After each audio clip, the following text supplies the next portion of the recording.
Before him stood a majestic immortal mountain, towering straight like a divine sword piercing the boundless heavens, cutting through layers upon layers of clouds, exuding an ancient aura of solemnity, grandeur, and timeless power. At the foot of the mountain lay a vibrant sect full of life and spiritual energy. The female disciples, upon seeing a young man walking toward them, grew extremely excited, their hearts pounding like drums.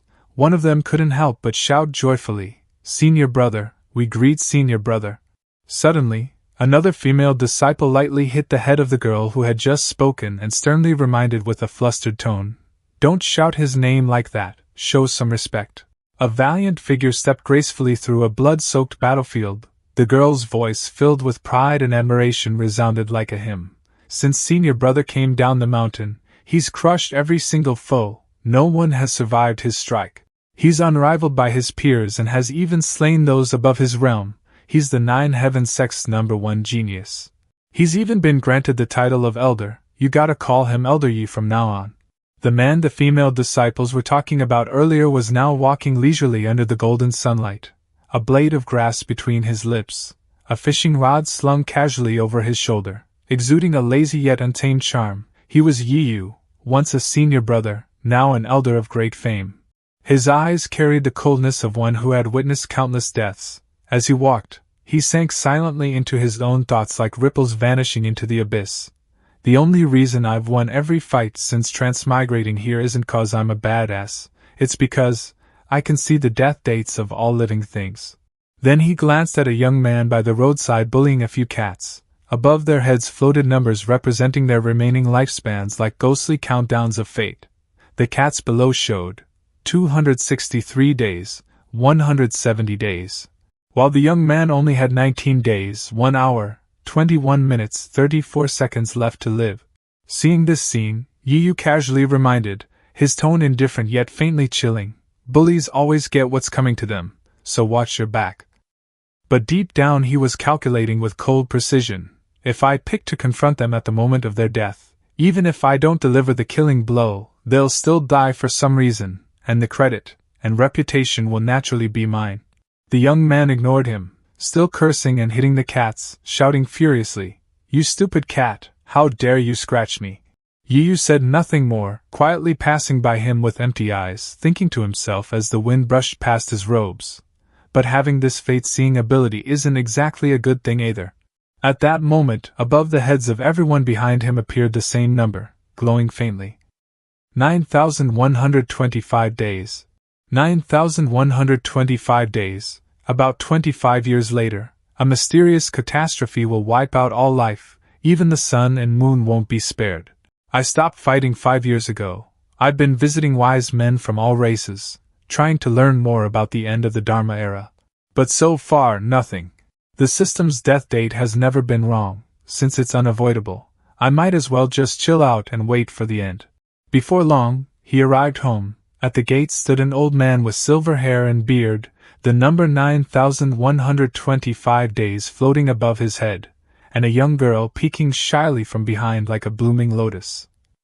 "You!" exclaimed in surprise, "Master?"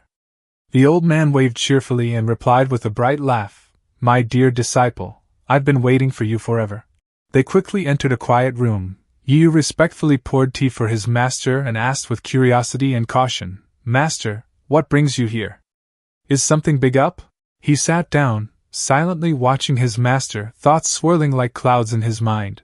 Master's lived for over 100 years more than me. If I bring up the world's end, maybe he has a solution. Yu's master spoke slowly, his tone deep yet calm like rolling thunder.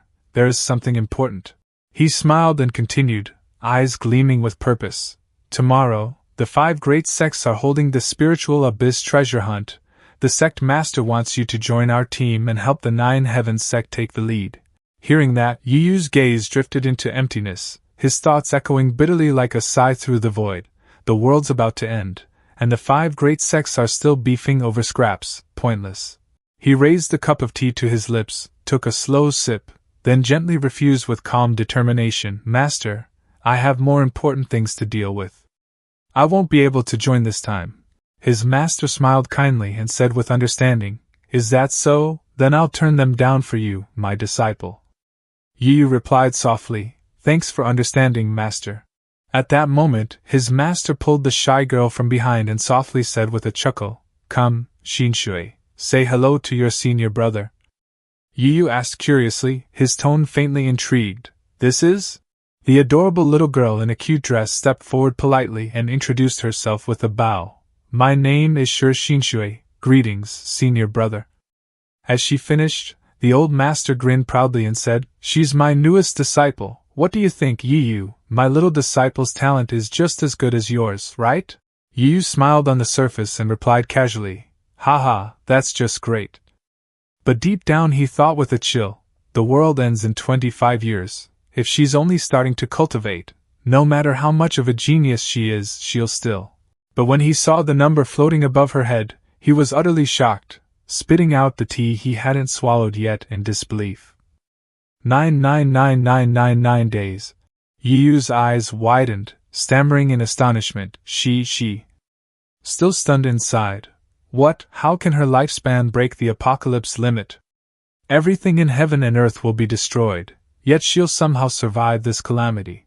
He gave a sly smile, staring so intently that the girl shyly lowered her head, while Yu thought to himself with a calculating grin, "I need a chance to meet with my junior sister alone and check out what's so special about her physique."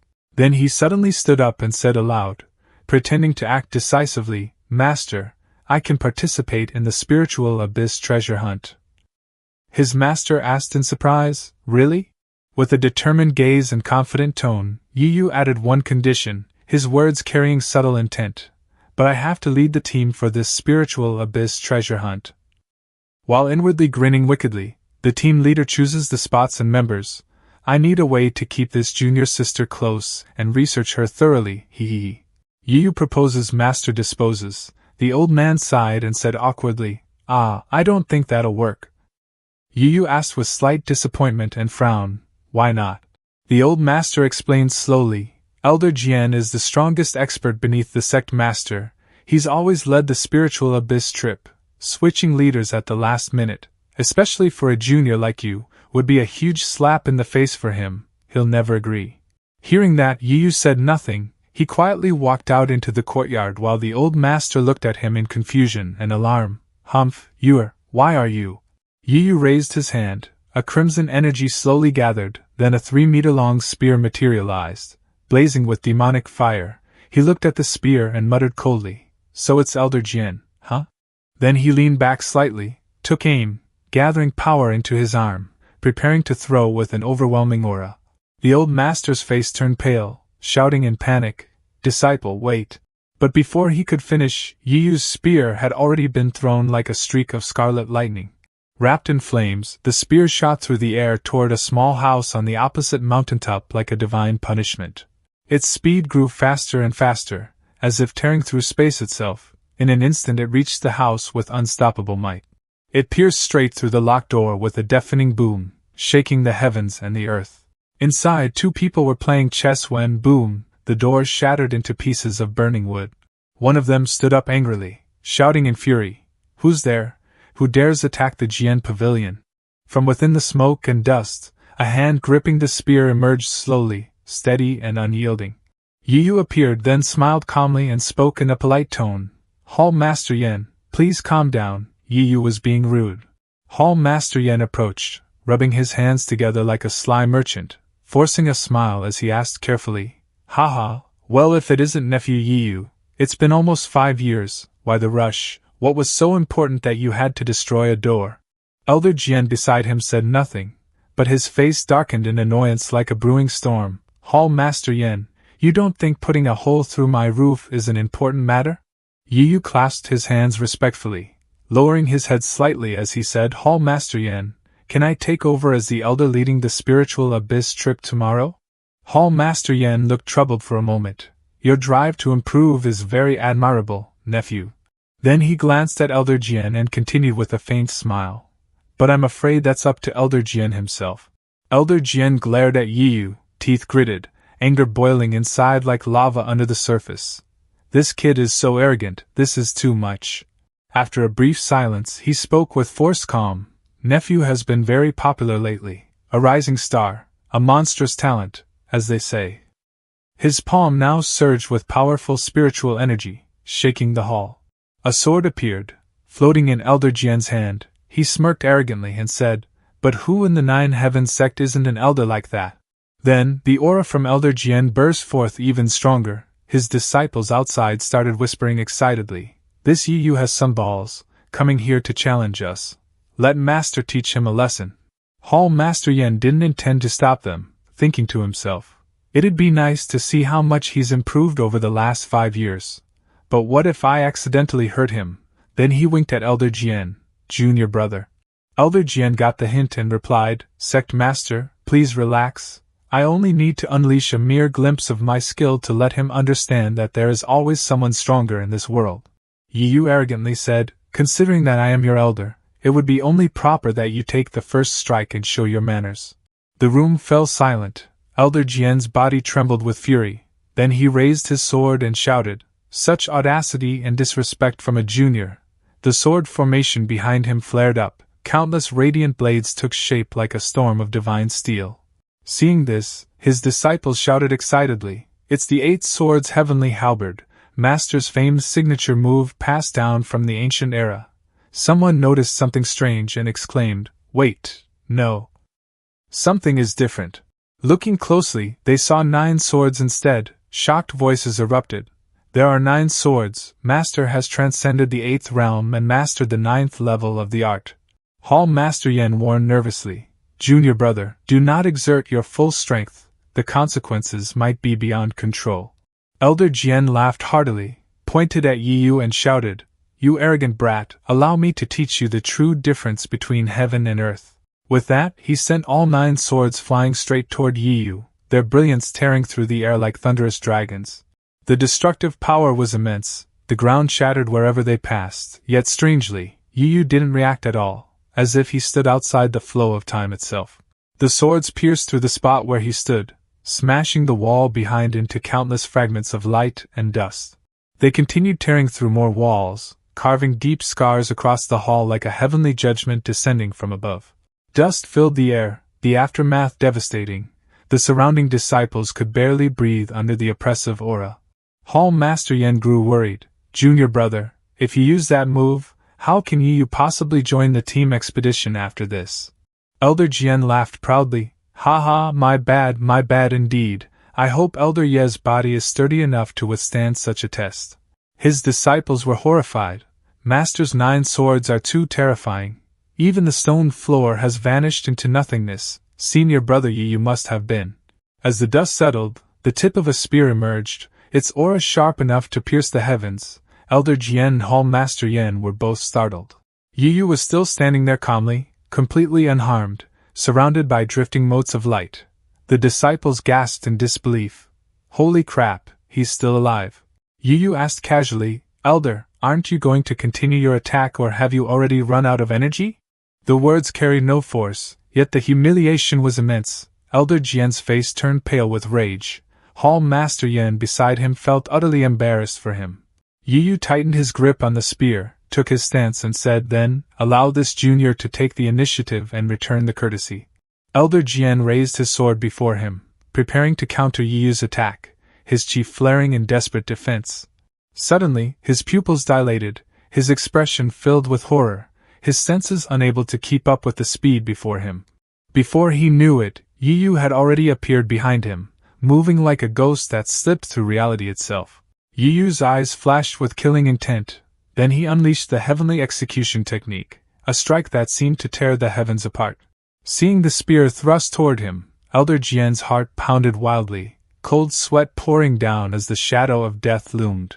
Then he quickly withdrew his sword and turned to Hall Master Yen. "Sect Master, I seem to have caught a slight cold recently, so I really should pass this honorable chance to the younger generation." Hearing that, Hall Master Yen was speechless, while Yu stood there dumbfounded, watching Elder Jian turn and walk away with trembling dignity.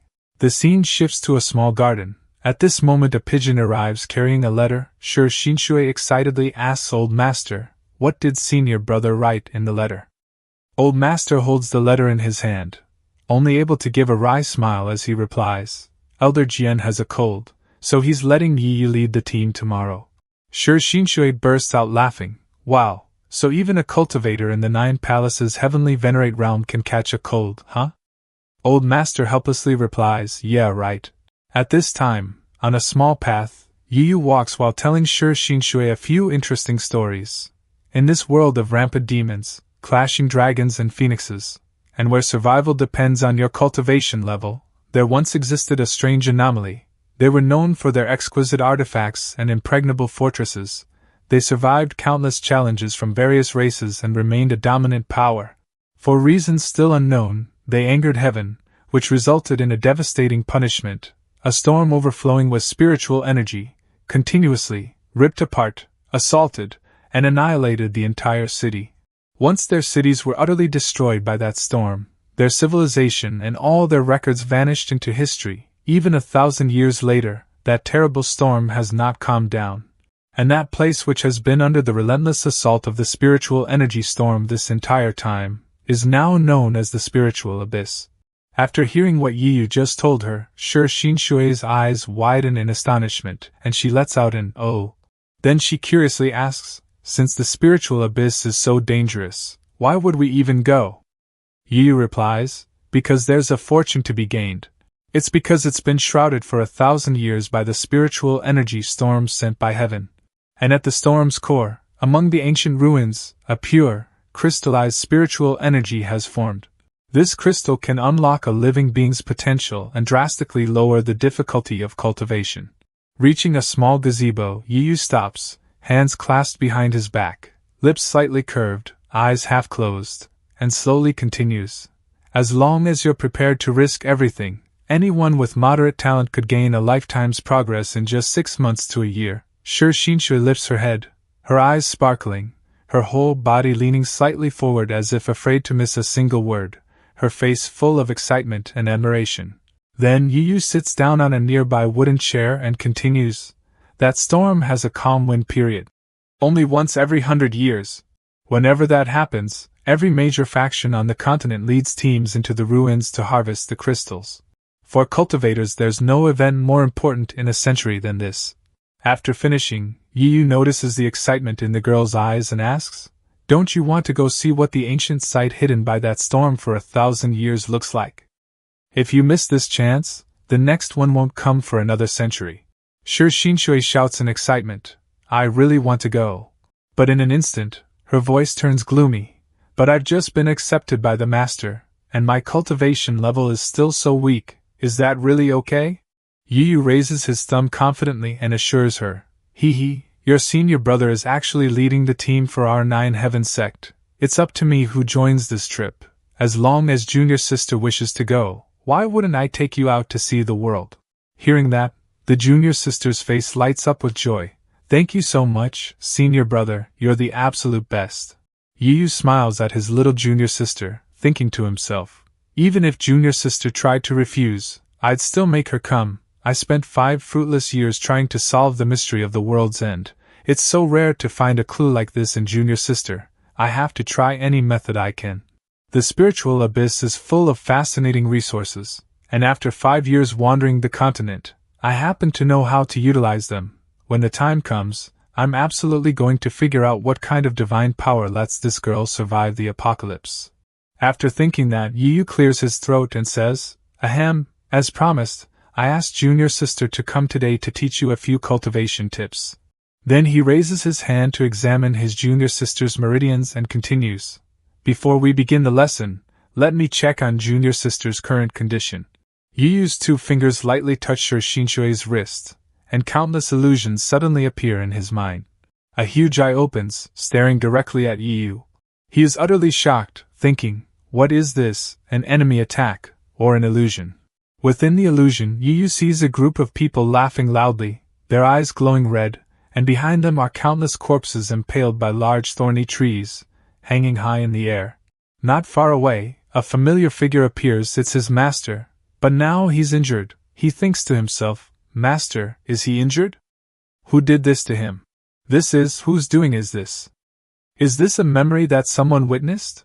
What exactly happened? These continuous images, are they of the future? Yu stands there dazed, eyes wide open, unable to believe what he's seeing. At that moment, bloody hands tear through space, and countless crimson eyes glare at him from within. The surroundings are filled with corpses, some laughing maniacally, some screaming in agony, others dead without closing their eyes. A man in a long robe sits arrogantly on a throne, his face unclear except for a large scar on his cheek. Beside him rests a massive sword, his lips start to move. Yu focuses on the man's mouth, wondering, what exactly is he talking about? Then he shouts, "Talk, who are you, what in the world is happening?" The illusion shatters. Yu returns to reality, but his face still bears the look of utter horror. He glances down at his own hands and murmurs, "What just happened?" But suddenly blood appears on his hands. He covers his mouth, feeling as though his lips are sealed shut and he cannot speak. The small gazebo sits amidst the trees, shrouded in mist. The atmosphere grows eerily silent. Yu quickly stands up, leaning on the pavilion pillar, panting heavily as he looks outside. After regaining his composure, he glances coldly at Shui Xinshui and demands, "Well? Aren't you going to explain yourself? What were those flashes of images I just saw? And, who are you really?" Shui Xinshui's demeanor is no longer that of a timid, adorable girl. Instead, it's the calm and solemn bearing of someone who has lived through countless trials. She remains silent for a moment, then speaks. "Now, how much longer do I have to live? Now, how much time do I have left until my death date?" Yu breaks out in cold sweat, his expression turning awkward as he stammers. "What are you talking about, death date? How would I know that?" Shui Xinshui responds, "You're the one who told me, senior brother." She raises her head to look at Yiyu's tall figure and continues, "Senior brother is so powerful because in his early years he received a blessing from a god called System, and the power received is to see the enemy's death date. That's how he knew the end of the world was coming so early on." Yiyu begins sweating profusely, thinking, this girl even knows about the system, though still somewhat skeptical. He then relaxes and sits down on a nearby chair, saying, "Your fate is different from others. You can live until the end of the universe, a value of 99,999. As of now, there are still 25 years left until the world is destroyed. So then, what was that fragment I just saw? And who are you? Why do you know these things?" Shui Xinshui's face shows a hint of sorrow, and she softly replies, "I'm just an ordinary person with a lucky point." Then she continues, "My parents were mortals with no cultivation talent. From childhood, immortals of the Nine Heavens sect confirmed I had no ties to cultivation. When the catastrophe struck and the heavens collapsed, mortals without the power to protect themselves died in droves. Luckily, the Nine Heavens sect extended a hand, and those who survived were able to seek refuge. That was the first time I encountered senior brother, though it was just in passing. To face the coming disaster, even mortals had to contribute, and I was fortunate enough to always act alongside senior brother. The senior sisters and brothers around me all looked after someone as weak as me, though I fell into life and death situations many times. In the end, this senior brother always turned the tide. What senior brother had to face were the most dangerous, bizarre, and unpredictable battles. He was undefeated in combat, always reversing hopeless situations, a figure who was the light of all survivors. In the end, once he uncovered the truth, senior brother reached the only solution to save everything, to use the divine power he received, and send me back 25 years. 25 years, gone in the blink of an eye.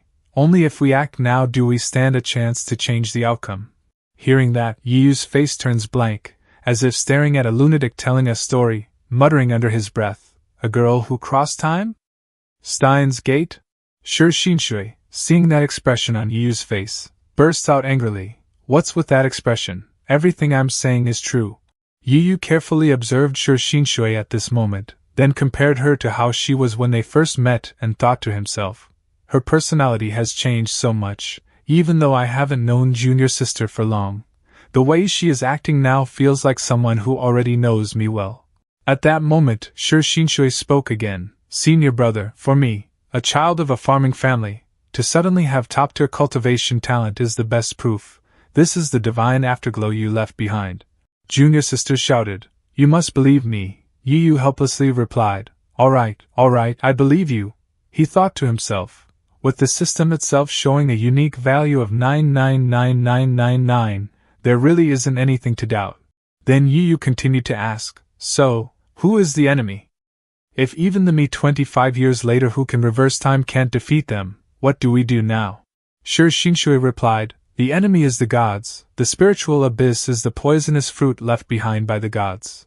All beings cultivate to survive, and to cultivate they must rely on the spiritual abyss crystals.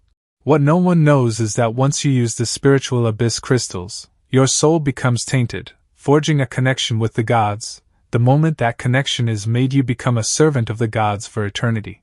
The first step to saving the world is to find a way to weaken, even sever, that connection to the gods. From now on, all living beings must avoid touching the spiritual abyss crystals. Hearing this, Yu held his head in frustration, his tone gloomy. Damn it, I've already used quite a few of those crystals myself. Before the side effects are revealed, convincing everyone to stop cultivating will be nearly impossible. Luckily, in just a few days, we'll be heading to the spiritual abyss. We can look for solutions there in person. Shui Xinshui spoke up. I see, in my previous life, even after becoming a god, senior brother never found a way to solve it. But now that we know this information 25 years early, there's still time. Then there's a second path to saving the world. Hearing that, Yu lifted his head to look at his junior sister, his face showing a hint of anticipation. Shui Xinshui continued, even the gods won't fully corrupt all races until 25 years later. Right now, we must race against the gods, gathering as many powerful factions to our side as possible. Then, Shui Xinshui rushed toward Yu, her eyes shining brightly, and suddenly raised her small fist with determination as she continued, alliances, sworn brotherhood, even political marriages, anything is possible, as long as, when the end comes, everyone stands united, the ending can be rewritten. Hearing that, Yu turned his face aside, folded his arms, eyes half closed, and replied indifferently, that makes sense, but this is such a huge task, I don't even know where to. Shui Xinshui had been waiting for Yu to say that. She clicked her tongue and replied, it's simple, right before your eyes, there's already a perfect target. The eldest princess of the great Xia Empire, the Sword Fairy, Sister Xia Tsayu, no one would be a better first ally. Thinking back, the princess's love for senior brother was obvious, even to an outsider like me. But with the world ending, senior brother had no choice but to suppress that feeling. Now that we're back 25 years earlier, as long as the senior brother takes the initiative, the princess will surely fall right into our hands. As she spoke, Shui Xinshui displayed an expression of both admiration and satisfaction at her perfect plan, while Yu behind her was speechless at his junior sister's expression. Then he patted her head and said, up until now, I've only heard of her. I've never met the princess in person, but if we head to the spiritual abyss in a few days, she should be with the great Xia delegation, we can act then. Hearing that, Shui Xinshui quickly gestured to stop him and said that'll be too late, we already know the doomsday countdown, how can we just sit idle for days? Yu asked curiously, then do you remember anything else? For example, what does the princess like? Why did she fall for me?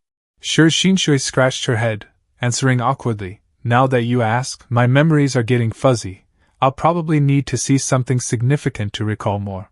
In any case, we should go meet Princess Xia Tsayu right away. Maybe it'll be love at first sight, so we better act early.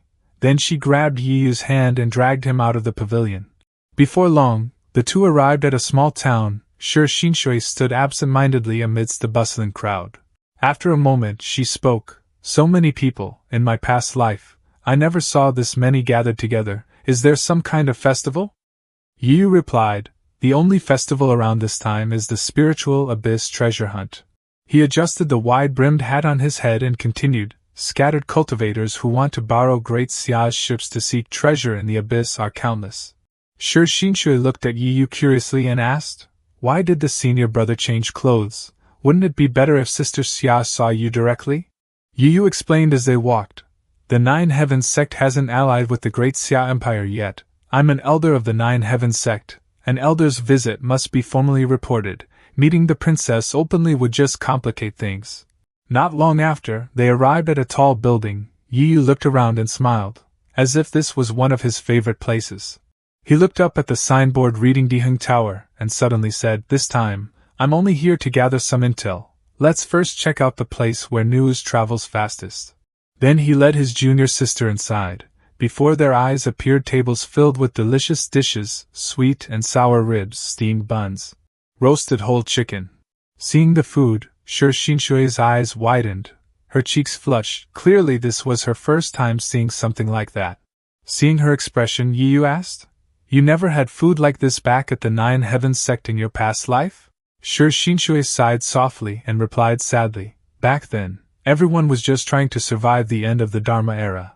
Who gave a crap about whether the food was good? Just getting a decent meal was a luxury." She tugged on Yiyu's sleeve, gazing at the food while drooling.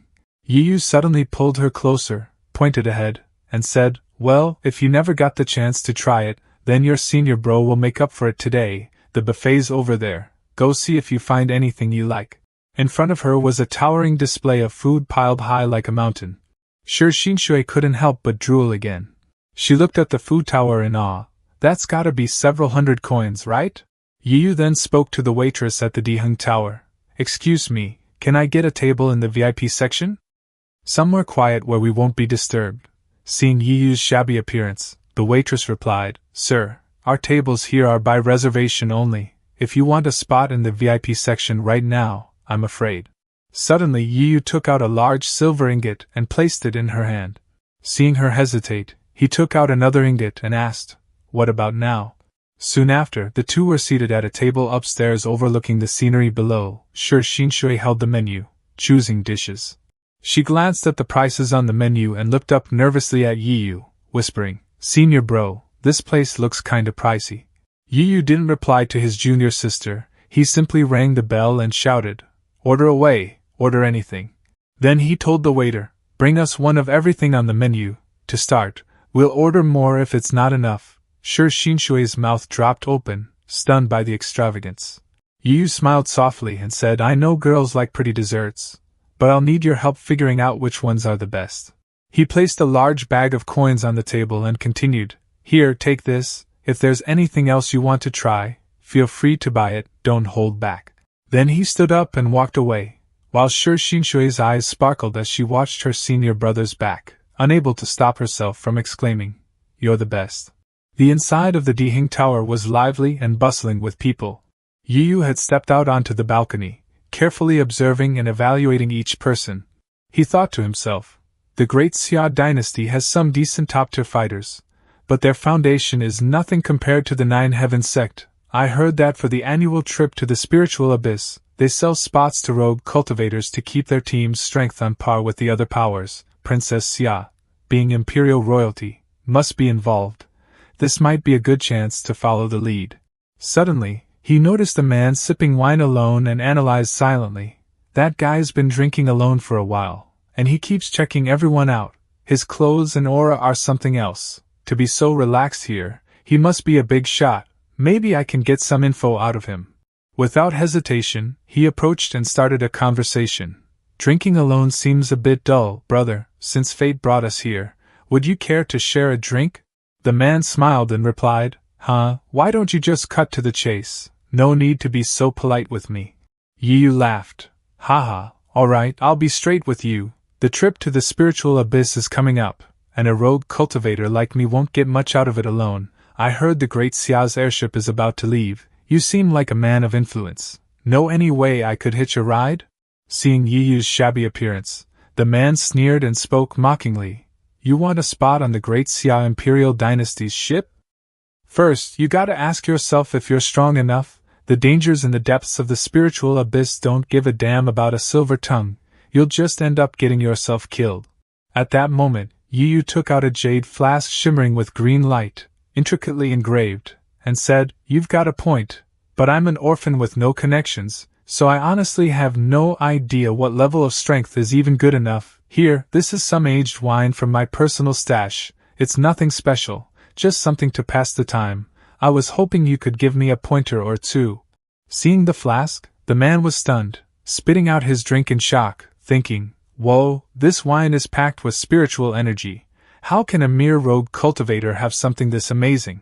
Then he poured himself a cup and took a sip.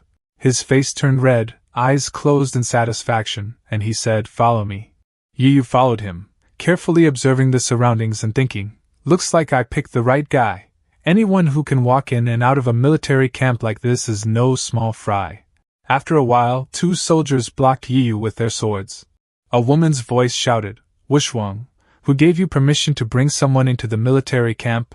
She pointed her sword at the man and scolded sternly, "The trip to the spirit continent is right around the corner, and we're already swamped with assessing rogue cultivators. It's one thing for you to be off fooling around instead of helping, but to bring one of your buddies back here? What do you think this is, your own backyard? Get out of here with your deadbeat friend. This is a military camp, not your personal hangout spot." The man called Wushwang quickly explained, "Sis, it's a huge misunderstanding. This is the rogue cultivator I found to come with us." Yu, standing nearby, also spoke up. "So, all that matters is if I'm strong enough?" He smirked and continued, "I'm pretty confident in my own strength. When can we start the assessment?" Then, the 3 of them entered a room and sat down. The woman sitting across from Yu spoke, "I'm your examiner." Suddenly, a sword appeared and stabbed straight into the ground. She said coldly, "If you can last 3 moves against me, I'll save you a spot on the Great Xia Dynasty's airship." Yu hears this and faintly smiles, a smile as soft as spring breeze passing by, his eyes deep and calm as if holding a starry sky within the still night.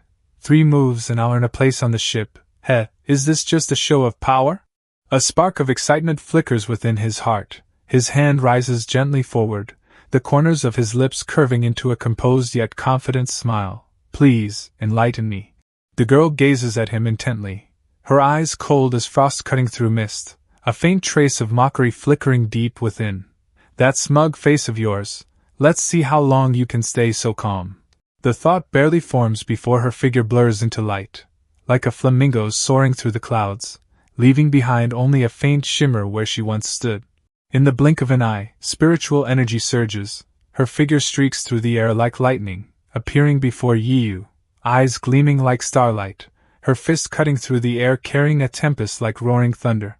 Her speed is astonishing, yet Yu remains calm, still as a tranquil lake, his gaze steadily tracking her every move, tilting his head slightly, dodging with effortless grace, as light as the spring breeze. The girl's expression shifts, surprise flashing in her eyes before she immediately launches a second punch, faster, fiercer. Yu merely shifts his body, his legs sweeping softly like willow branches in the wind, yet it shatters her balance. Her figure tilts, body losing equilibrium as she falls forward. Yu reaches out swiftly, catching her arm gently, his motion precise, calm, and measured. He smiles lightly, his voice drifting like wind across the cliff. "Thanks for going easy on me." The girl freezes for an instant, her cheeks faintly flushed before she quickly retreats, her stance returning to its unyielding poise. She immediately assumes a ready posture, her tone cold yet tinged with unwillingness. "That was only the first move, don't get cocky." Her eyes flash, her aura flaring to life. "Only if you withstand the second strike can it be called true skill." As she moves both hands, performing a spiritual incantation, her motions fluid and practiced, spiritual energy gathering tightly around her. A palm strike bursts forth, flames roaring like a raging dragon, crashing straight toward Yu. Before that searing heat, Yu's face remains as calm as glacial stone in the midst of chaos, his mind turning. This move may look grand and overwhelming, but it's flashy without substance. Even the Great Xia Dynasty's foundation is only just so. A flash of light appears as his hand waves gently, his movement so fast it leaves only an afterimage. Suddenly, his eyes widen, a glimmer of surprise lighting within. In that very instant, the girl leaps into the air, her figure circling gracefully like a crimson crane beneath the moon, suddenly appearing right before Yu. His motion halts mid-swing, his heart jolting. It's a feint hiding true strength. The next moment, their palms collide, the clash of spiritual energy erupting in an earth-shaking explosion. Fiery waves burst outward, scattering through the air. The fierce wind whirls violently, sweeping the young man named Wushwang backward. He barely catches onto a pillar, shouting in alarm, "Whoa, she's not holding back now." The collision of forces triggers a chain of explosive bursts, waves of spiritual energy spreading like countless tides. The girl stands firm, her hand extended, her breath steady though her heart trembles slightly, caution flickering in her eyes. This man. Yu steps out from the swirling dust, brushing the ash from his robes, his gaze deep and composed. Her inner strength is truly domineering. To master such a high-level technique, her background can't be ordinary. Then speaks aloud. For an examiner so young to wield this kind of strength, it's impressive, truly. One cannot judge by appearances. I was rude just now. The girl raises an eyebrow, her tone cold as winter frost. Spare me the flattery, tell me your true purpose. What is it you want? With your skills, obtaining spirit crystals from the abyss should be easy. Why bother riding the great Xia's ship?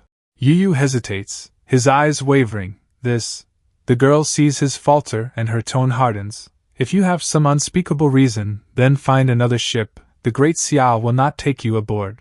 Yu sighs inwardly. She's sharp. A casual lie won't fool her. But since I'm not here for anything shady, picking a decent reason should be fine. After thinking for a moment, he smiles faintly, his gaze distant, as if recalling a faint, untouchable memory. The great Xia dynasty's eldest princess, Xia Tsayu, it said throughout the land, beauty like flowers, strong yet gentle, as radiant as jade, her swordplay like a rainbow arc, her immortal sword skills are divine, onlookers praise her as a heavenly maiden descended, she bears the title of Sword Immortal Maiden. Such an untouchable flower. If I were just an ordinary wandering cultivator, powerless and alone, even a fleeting glimpse would be beyond me, leaving only lifelong regret. But now is an exceptional time. If I can earn this once-in-a-century ship ticket, I could finally fulfill that regret. The girl frowns, suspicion flashing in her eyes. All this just for a glimpse of her beauty? Aren't there plenty of other ways? Yu smiles faintly, his tone humble yet sincere. Instructor, please don't doubt me. My sincerity is true. I know I'm not lacking in ability. Should fortune allow me to draw closer, I would rely on your recommendation. The girl slowly draws a sword, its silver edge gleaming coldly as it pierces the ground. Her voice rings clear like a bell within mist. Silver-tongued, but since your strength isn't bad, I'll give you a chance. She raises the sword, her hand brushing its flat surface, spiritual flames shimmering along the blade, her lips curving slightly with confidence. Choose a weapon that suits your hand. If you withstand my third strike, I'll personally recommend you to Princess Xia. Yu grips a long staff with both hands, smiling gently. Thank you, instructor, for granting this chance. Within his heart he muses, oh, judging from her words, she's close to Xia Tsayu herself. Later, I'll get some intel from her directly. Job well done. But the instant that thought flickers through his mind, Yu's eyes suddenly shift, widening as he stares at the girl in surprise. At that moment, she begins to perform her sword art, spiritual energy around her erupting in fierce waves, the flames blooming like flowers beneath a crimson dusk. Her eyes close gently, her expression serene like a celestial maiden among clouds, her sword movements graceful yet sharp, every curve filled with destructive energy capable of shattering heavens. Yu murmurs softly, what? The corner of the girl's lips lifts, her gaze filled with confidence, as though the entire battlefield already lay within her grasp. Yu's eyes widen, a strange gleam flashing deep within. The girl cries out, her voice blazing like fire over the mountains. Take this. Then her entire body turns into a streak of flame, her sword tearing through space as she hurtles toward Yu. Seeing this, the young man Wushwang in the distance pales, shouting in panic, oh my. In an instant, the sword's point descends like lightning, firelight reflected in Yu's calm eyes as he raises his staff to block, sweat glistening on his brow. At the moment of impact, a deafening explosion resounds, flames surge skyward like crimson banners, dust roars and spiritual shockwaves ripple outward. Yu's staff shatters, spinning toward Wushwang.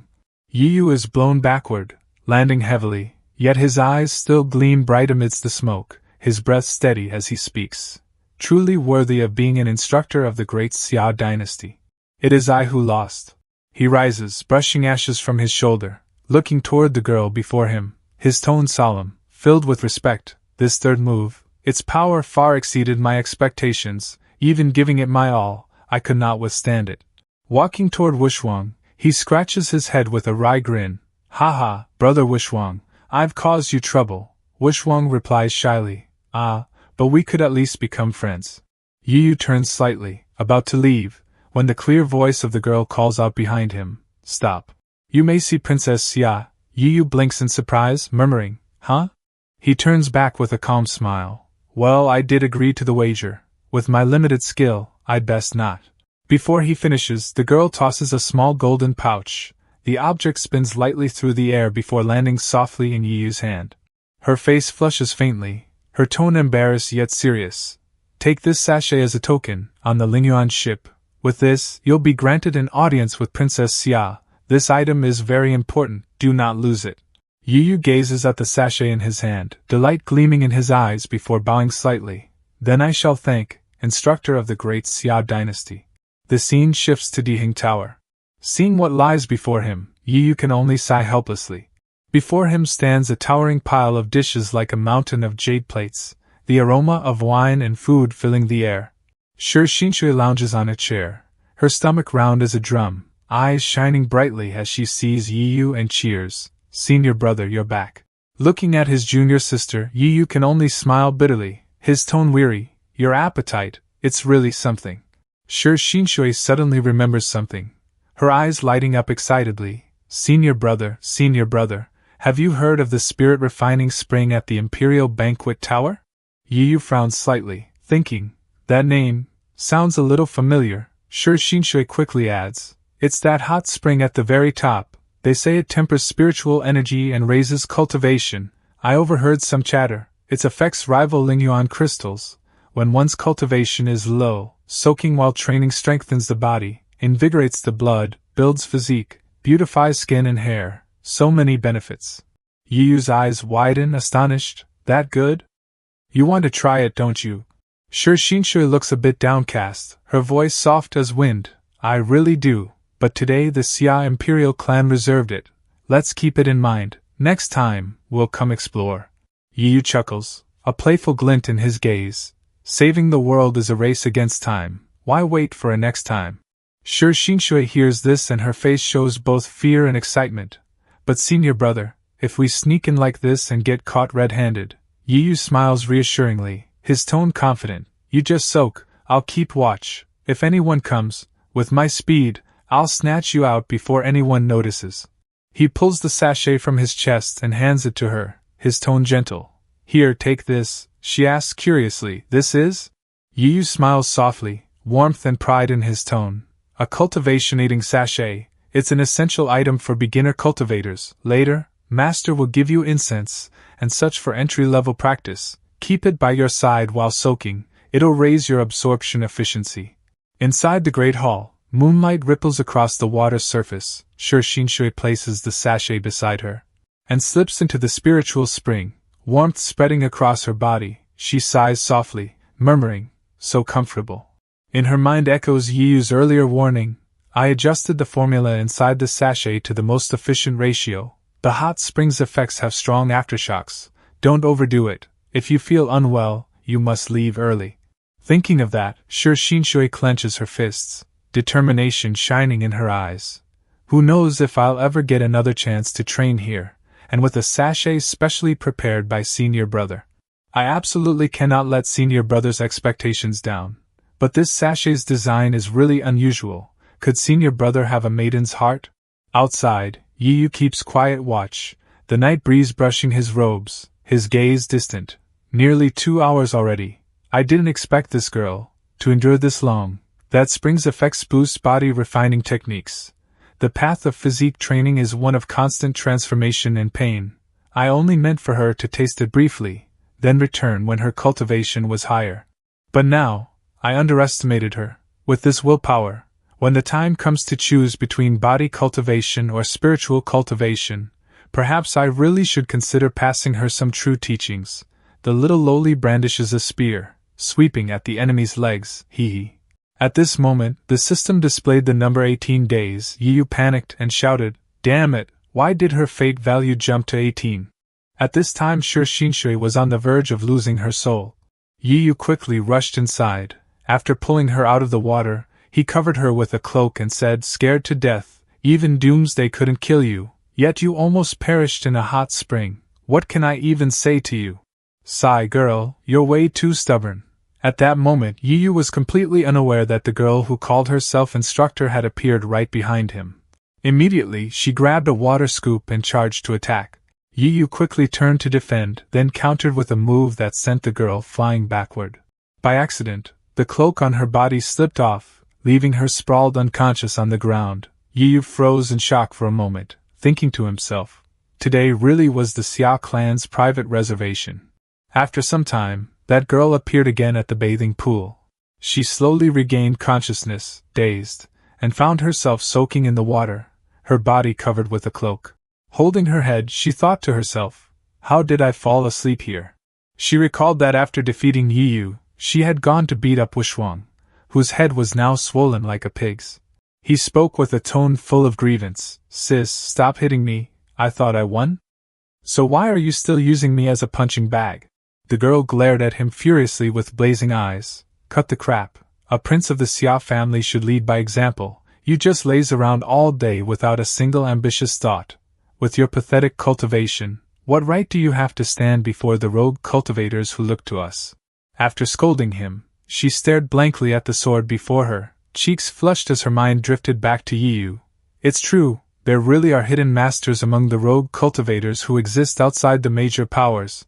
That slacker from today not only neutralized my attacks, he even pretended to lose to give me an easy way out, a talent with such character and strength. If we could recruit him, it would solve the Xia family's shortage of mid-tier fighters. Then she turned to her brother and said, as the eldest daughter, I worry about our nation and train hard every day. Meanwhile, you, the eldest son, just wander around and even find some rogue cultivator to give me a real fight. So now, I'm going to teach you a lesson and give you a taste of this cruel world where the strong reign supreme.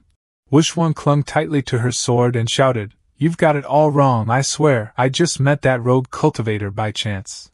He suddenly remembered something and continued, Wait, sis, the spirit tempering spring. Today's the day it opens at full potency. Dihing Tower's spirit tempering spring, sealed for 100 days, open for 3. Then he switched to a fawning tone. Your dear brother wasn't just messing around, I already went and booked exclusive access for the first day. The eldest daughter of the Xia family worries for her nation and trains diligently, a true model for our generation. To reward you, if we leave now, the entire pool will be at your service, pastries, tea, incense, massages. Your dear brother has arranged everything, are you satisfied? Hearing that, her cheeks flushed red, she sheathed her sword, smiled at Wishwang, and said, Humph, what are you still standing there for? Don't let the spring water get cold. Then she made her way to the Dihing Tower, ascending to the top floor where the hot spring pool was steaming heavily. She removed her clothes, wrapped a towel loosely around her body, and approached the pool. Suddenly she sensed someone's presence. Didn't we book this whole place? Her eyes sharpened with caution as she scanned the surroundings. It's a man. She grew furious at the thought. A pervert breaking into the women's bath? She grabbed a nearby water scoop, thinking to herself, I'll make sure you never leave this place alive. Then she swung the scoop toward Yu. Back to the present, she held her head and muttered, Strange, I can't remember anything that happened after that. Was I just too tired? At that moment, someone approached from behind and spoke, Miss, you dropped something. Instinctively, she turned with a cold hum. Seeing the sachet in his hand, she was shocked. Isn't this the sachet I just gave away? Her face turned red as she cursed inwardly. Damn it, so it was you, you pervert. The scene shifted to a certain room. Yu saw his junior sister slowly open her eyes, smiled, and said, You're awake? Shui Xinshui was still dazed, blinking in confusion as she asked, where am I? Wasn't I in the hot spring? Yu replied, We're home, this is the Nine Heavens sect, you almost passed out for good in that hot spring, would have been an early end to your mission. Then he took out a prepared food bag and continued, Here, eat something first. I packed up a bunch of pastries from Dihing Tower. Junior sister perked up. Pastries, yes, I want some. Shui Xinshui rubbed her head and said, My head is spinning. I feel a little sick. Seeing that, Yu reminded her, Don't push yourself so hard next time. We've got a world to save, you know. We have to be more careful. By the way, I met Princess Xia yesterday. But at that moment Shui Xinshui was still groggily rubbing her head.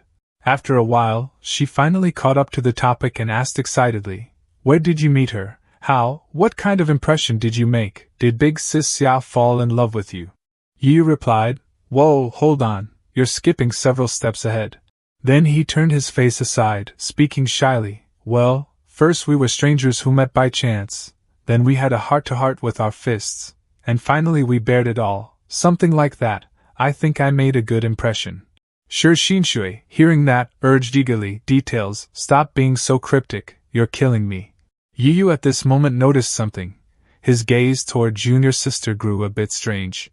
It turned out her body had undergone some changes. He said, Oh right, that hot spring yesterday was a huge boost for you. You only joined the sect a few days ago, and you can already manifest your true chi.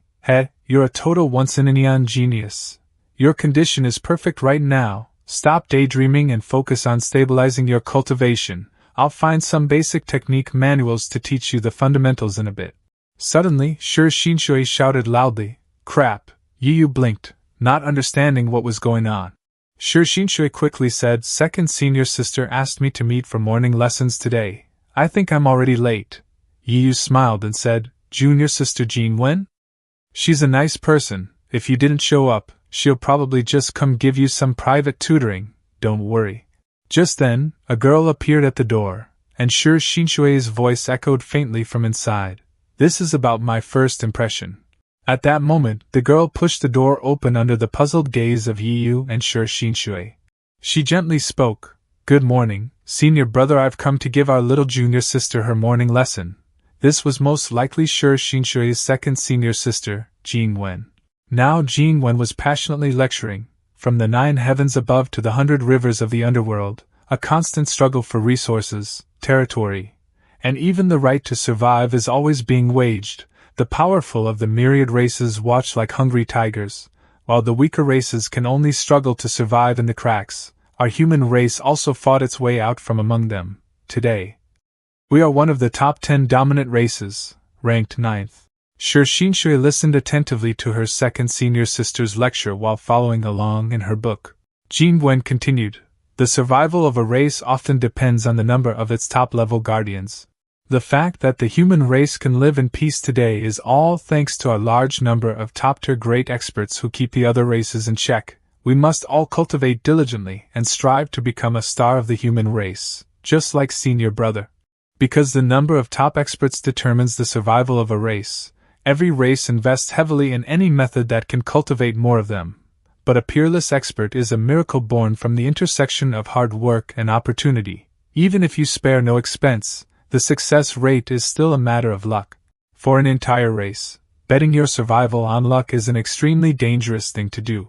Therefore, a guaranteed method of producing experts is necessary. The most crucial tool for that is the spiritual abyss crystal.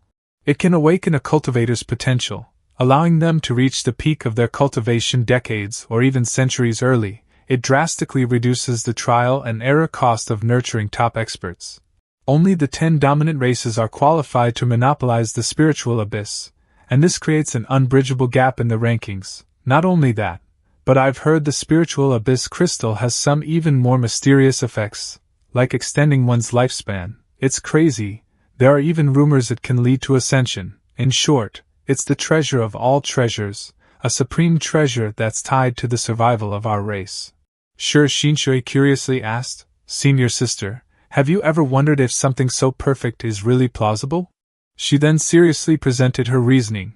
For all things in existence, from the 5 elements to yin and yang, there's a balance between benefits and costs. The supreme treasure of the spiritual abyss is so good in every way that it doesn't seem like it's from this world. Usually, the mushrooms with the prettiest caps are the most poisonous. Jean Wen gave an awkward smile and replied, It's understandable to be so cautious, haha, you'll understand once you use it. Then she walked over, pinched Shui Xinshui's cheek, and continued, By the way, little junior sister, it's only been a few days since I last saw you, but your cultivation has improved so much, your talent is incredible, and your skin has gotten so smooth too. Do you have some kind of secret cultivation technique?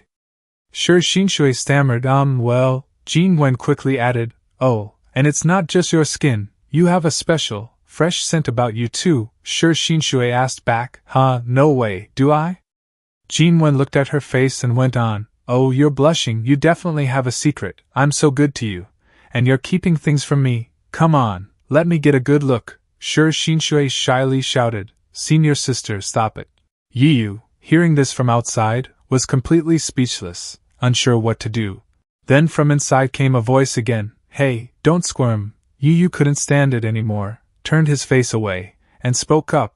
Playing around is one thing, junior sister Jin Wen, but don't take it too far. The sight before his eyes was Shui Xinshui clinging on to Jin Wen. Yiyu asked in confusion, what are you two doing? Jin Wen didn't know how to respond. Her cheeks suddenly flushed red. Yiyu immediately felt guilty and quickly said, sorry to interrupt, I'll leave now. Both Shui Xinshui and Jin Wen shouted, senior brother, it's not what you think. After clearing up the misunderstanding, they all sat down again, and Jin Wen spoke, do I have any more spiritual abyss crystals? I do. I've actually been secretly saving up the ones Master has given me over the years, sigh. My cultivation isn't that high yet, so I thought it'd be a waste to use them so early, so I've been saving them, planning to use them all at once to make a stunning breakthrough after reaching a new major realm, haha, and so I've put it off until now. Jin Wen suddenly stared at Shui Xinshui and continued, oh right, no time like the present, instead of using them on me, let's give them all to little junior sister today to help her. With little junior sister's talent, she might just soar to the heavens. Hearing that, Shui Xinshui became frightened. Her face turned pale. Yiyu immediately objected, stop messing around. You can't just casually give away sect property, especially something this important, since fate brought us all here today. Junior sister, how about I help you probe your bottleneck? Then Yiyu sat down with Jin Wen and said, Jin Wen, relax, feel your breathing, empty your mind, let down your guard, turn your focus inward. No thoughts, no desires, no avoidance. Jin Wen followed his instructions, relaxed her body, stretched her hand forward, and placed it onto his.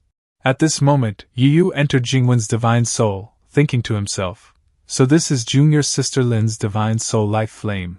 I made an excuse to come to this important place. I just wanted to see for myself what the contamination looks like on someone who has used few spiritual abyss crystals, and also, to see if intervening in the early stages can remove the mark of the deities. Then he noticed something within the black flame before him and said, this white spot is the mark left behind by using the crystal. He raised his hand, intending to examine it. Suddenly, Jin Wen's divine soul emerged from below. Then that divine soul reached out and placed its hand upon Yiyu's. Jin Wen's memories began to flood into Yiyu's mind. Seeing the scenes before him, he thought, this is the celebration banquet after junior sister Lin had just joined the sect. I, at the lowest cultivation realm, defeated all challengers to win the sect tournament. Could this be junior sister Lin's memory? Another image appeared. A group of people with swords blocked Jin Wen's path. Yiyu thought, these are some brats from another sect that we ran into when I took junior sister down the mountain for training. At that moment, a steamed bun flew straight into the leader's face. That person was Yiyu within Jin Wen's memory, and seeing him, the group panicked and fled. Now he was holding a bag of buns, looking toward Jin Wen and saying, who made my junior sister cry? Your senior brother is here to stand up for you. Here, have a freshly steamed bun, eat it and calm down. Witnessing this scene, Yiyu thought, the memory it has sound now. Immediately, he sensed something wrong and quickly pulled his hand back. His expression grew tense as he thought, as long as I'm touched by these white female figures, I get pulled into Jin Wen's memories. I never even knew the divine soul had this kind of defense mechanism. Now countless silhouettes of Jin Wen surrounded him, along with overlapping voices echoing all around. Senior brother, there you are. Senior brother, hurry over here. Senior brother, it's me, your junior sister. Senior brother, I'm over here. Senior brother, look at me. Seeing the sight before him, Yiyu's expression tightened slightly, and he thought, now this is a problem. At this moment, at Yiyu's feet, a whirlpool appeared. Those shadowy figures were still moving toward him, calling out, Senior brother Yiyu, senior brother, I miss you so much, senior brother. Then they began to embrace Yiyu, their voices echoing endlessly, Senior brother is mine, senior brother. Just then, Yiyu suddenly vanished, and the shadows began to panic, searching frantically, Senior brother? Where did big brother go? Where is senior brother? Senior brother, why are you hiding from me? Suddenly, that black flame appeared before them. From within the black flame emerged a glimmer of light, something resembling a blazing red eye opened. Yu had already returned to reality, and upon seeing him awaken, Shui Xinshui quickly asked, Senior brother, how did the examination go? Yu replied wearily, I encountered something strange. Sister Lin's divine soul is indeed a bit peculiar. Let me look through some ancient texts first, then I'll explain in detail. Right at that moment, Jin Wen also regained consciousness, speaking in an enchanting tone, Senior brother, which startled Yu, causing him to observe her carefully. She seemed completely under control of something. Her eyes turning pink with strange patterns appearing, she looked at Yu and said, Why are you leaving? Yu, seeing this, shouted, Sister Jin Wen. Suddenly, Jin Wen pushed Yu down to the floor and pinned him beneath her. Witnessing this steamy scene, Shui Xinshui blushed and shouted, Senior Sister Lin. Yu also hurriedly called out, Jin Wen, wake up. Lin Jin Wen was now completely possessed. Her face flushed as she spoke, Senior brother, during the 5 years you disappeared in seclusion, I've been thinking about you constantly. Every time I think about you finding a partner, it pains me so much I can't sleep all night. I'm just your junior sister, now I'm not even the only junior sister anymore. Senior brother, can you look only at me? You love your junior sisters the most, can you love only me? Yu, alarmed, shouted, Calm down, Jin Wen, snap out of it, At that moment, strange markings appeared in Yu's eyes as well, and dark thoughts flickered within him. What am I even refusing? She's offering herself. Wouldn't rejecting her hurt her more? Jin Wen has grown up now, this is the perfect time to harvest the fruits. Suddenly, Shui Xinshui's voice rang out, Senior brother. Yu instantly regained his clarity, quickly helping Jin Wen up. Seeing that she wasn't moving, Shui Xinshui anxiously asked, Second senior sister, she is okay? Yu gently laid her down beside him and answered, She's fine, I just knocked her out. I just don't know if she'll recover when she wakes up. Shui Xinshui continued to ask, What on earth is going on? Yu replied, I tried to touch the contamination left by the spirit abyss crystals. And then all these strange things happened one after another. If you hadn't called out to me just now, I probably would have fallen victim too. It can even bewitch me. Jin Wen slowly opened her eyes. But the place she awoke in was within her own sea of consciousness. She wondered, Where is this? A white shadow appeared again, calling her name, Lin Jin Wen. That shadow smiled and continued, Long time no see, or rather, nice to meet you. Jin Wen looked at the shadow that looked exactly like herself, then furiously questioned, You, why do you look exactly like me? No, what are you? The white shadow replied, I am you. I understand your desires, I know how obsessed you are with Big Brother.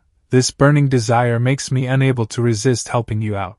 Jin Wen blushed, hurriedly denying, That's not true, don't make wild guesses, you brought me here, what exactly do you want? The shadow drew closer, wrapping its arms around Jin Wen's shoulders as it spoke, Don't rush to deny it, orphan from birth, with no family to help him, yet he surpassed all the world's heirs, at such a young age, his fame already spread far and wide, he's so talented, yet never arrogant. Since joining the sect, I've witnessed the approachable Big Brother create miracles time and time again, turning the tide, unmatched by anyone. Anyone who dares mock, ridicule, or bully me, whether they're elders, princes, or other important figures, he always steps forward and fiercely stands up for me. Is it strange that I fell in love with such a dashing hero? The words struck straight at Jin Wen's heart. She turned her head aside, stammering, Yes. But what can I do about it? The closer I get, the more I realize the insurmountable gap between Big Brother and me. The heights Big Brother has already reached are beyond what I could achieve even if I spent my entire life trying. Hearing this, the shadow grew excited, cupping Jin Wen's face and saying, I can help you. Then it smiled wickedly and continued, Why can't I have him? Why can't I have him? He's so special that I can't bear to look away. We're so compatible, both yearning to have Big Brother all to ourselves. I have what you need, and even more, all you need to do is merge with me. Suddenly, Jin Wen tightly grabbed the shadow's hand and said, Before we talk about helping you or not, there's one thing we need to clear up first. Can you please not talk to me naked while wearing my face? Then Jinwen slowly opened her eyes once more. Shui Xinshui, seeing her awaken, happily shouted, "Senior brother, second senior sister woke up." Jinwen held her head, puzzled, and asked, "Why did I fall asleep?" Yu stepped closer, asking with concern, "Jinwen, do you feel anything unusual in your body?" She blushed, her cheeks turning rosy, and replied, "Humph, my body's fine. I just feel a bit groggy from sleeping." She thought to herself, "I didn't say anything stupid, did I?" Then she continued, "I remember senior brother was helping me examine my bottleneck. How did it turn out, though I know I don't have much talent?" At that moment Yu and Shui Xinshui exchanged a glance in silence. Jinwen noticed and asked anxiously, "What's with your reactions? Is it that serious?" Yu spoke reassuringly, "Sister Lin, don't jump to conclusions. There's nothing your big brother can't solve. Just let me prepare. It's getting late today. Take little junior sister back to the sect to rest." Jinwen was a bit puzzled. How did we just brush this off? Can I really still be saved? Shui Xinshui interjected, "Senior sister, let's go. I still want to chat with Master." Hearing that, she realized they were hiding something from her. Jinwen let out a small cry. Then Jinwen and Xinshui left together. On the way back, Jinwen spoke, without realizing it, "It's gotten so late. After Big Brother obtained the elder position, he was granted a separate residence and moved out of the personal disciples' dormitory. Since he went into seclusion for 5 years, today is my first time visiting his residence." And just like that, it ended. I feel like today was a bit wasted somehow. It's like we didn't do anything and just, as she said that, her face turned red again. What am I saying? It seems I just slept the whole day. I'm a bit embarrassed. Seeing this, Shui Xinshui asked, "Sister Lin, are you really okay? Your face is really red." Jinwen replied shyly, "It's just the sunset. No worries, don't worry." Then she grabbed her junior sister's hand and cheerfully continued, Let's go. Today we got to see Big Brother, and he even checked my pulse. Tonight, senior sister will show off her skills and give you a special lesson." In her heart, she secretly laughed. "Next time, if I get another chance, lying on top of senior brother will be enough, hee." As they were walking, Shui Xinshui suddenly asked, "Senior sister, are you going to the spirit abyss?" Jinwen, walking beside her, gave a confused humph. Shui Xinshui held Jinwen's hand and continued, "Senior sister, you might not remember, today, at Big Brother's place, when you fainted, you became very strange. I think it was that spirit abyss crystal causing trouble, so for the upcoming spirit abyss treasure hunt, could you not go?" Jinwen hesitated and answered, I'm happy that junior sister cares about me so much. But even if senior sister wanted to go to the spirit abyss treasure hunt, I'm not qualified.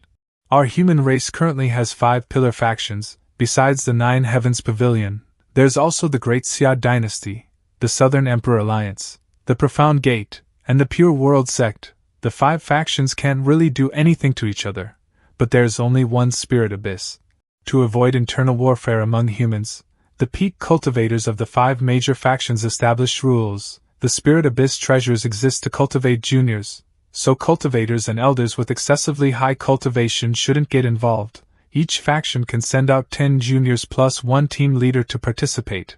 Our team leader is usually the Pavilion Master of the Sword Inquiry Pavilion. In our 9 Heavens Pavilion, each Pavilion Master sends 1 personal disciple, which already uses up 9 slots. The 10th special appointment is usually a disciple from the Hidden Edge Pavilion, which has the strongest martial force. The elders chatted and told me, for us in the Hidden Edge Pavilion, no matter how you think about it, either you nor I would be selected. Hearing this, Shui Xinshui thought to herself, Humph, senior brother said he's the team leader and can decide who participates. Could it be he wants to specifically give me a slot? Jinwen continued, a once-in-a-century expedition, and it's a major event representing the sect's prestige. If I couldn't encounter it, that'd be fine. But now the opportunity is slipping right under my nose and I can do nothing. Just thinking about it makes me angry.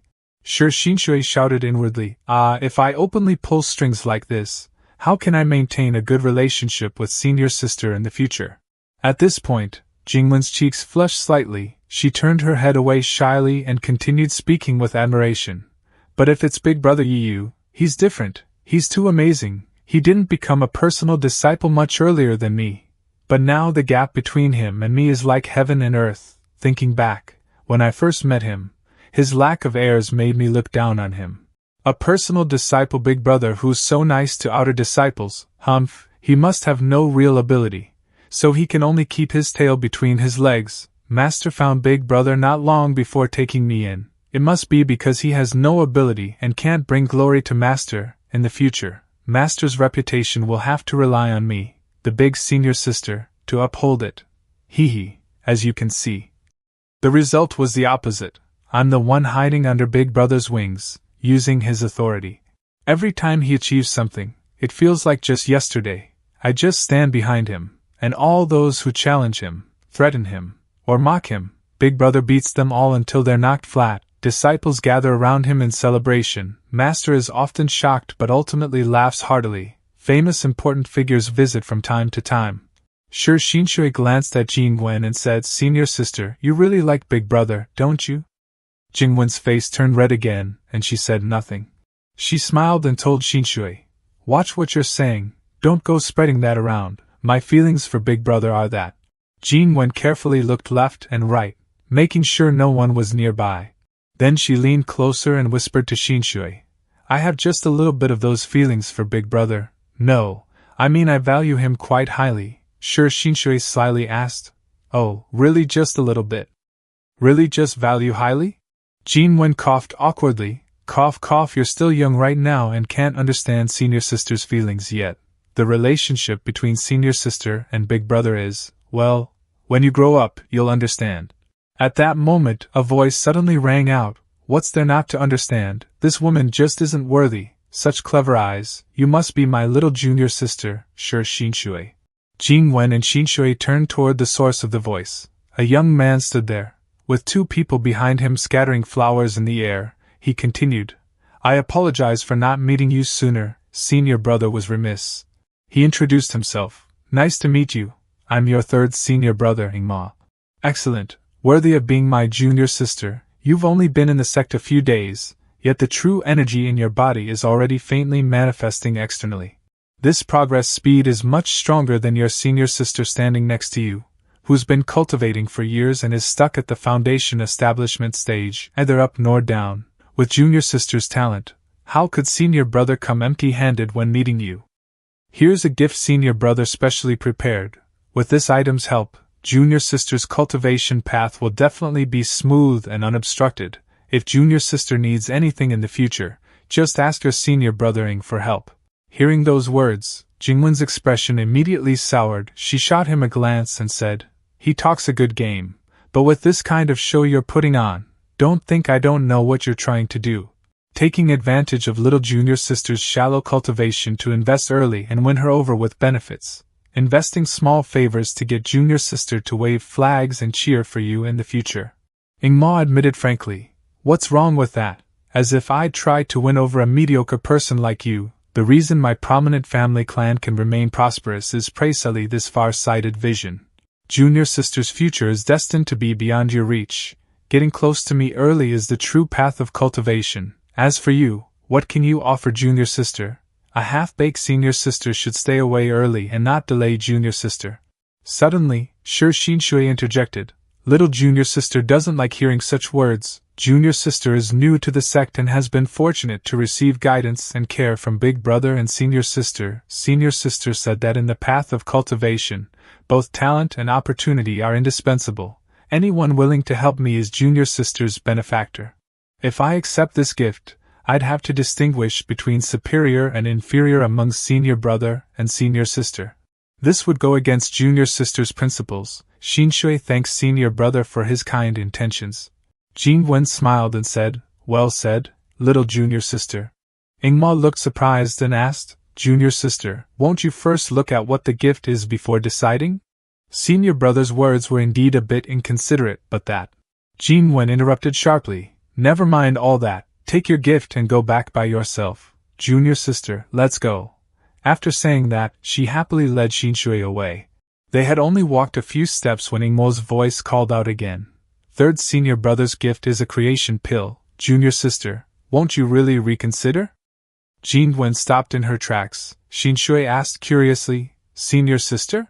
Jin Wen suddenly turned back and snatched the gift box. Then she looked at Xinshui and said, "Junior brother Ying's sincere intentions, junior sister, you should accept it." Sure, Xinshui thought to herself, "Sister Lin, this is really beneath you." Ingma appeared behind them and spoke. "That's more like it, little junior sister, don't let your senior sister hold you back. If you missed this opportunity for a creation immortal pill today, you probably won't get a second chance in this lifetime."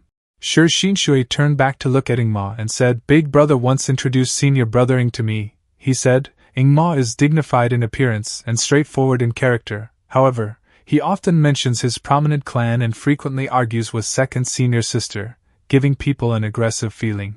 Ingma anxiously asked, "Really? Big brother really sees me that way?" Jin Wen replied, "What's surprising about that? Isn't it pretty accurate?" Sure, Xinshui continued, "But he's someone I can entrust my life to. As a son of a prominent clan, he always considers resisting humanity's enemies as his duty. Though rigid, he's clear-headed about important matters.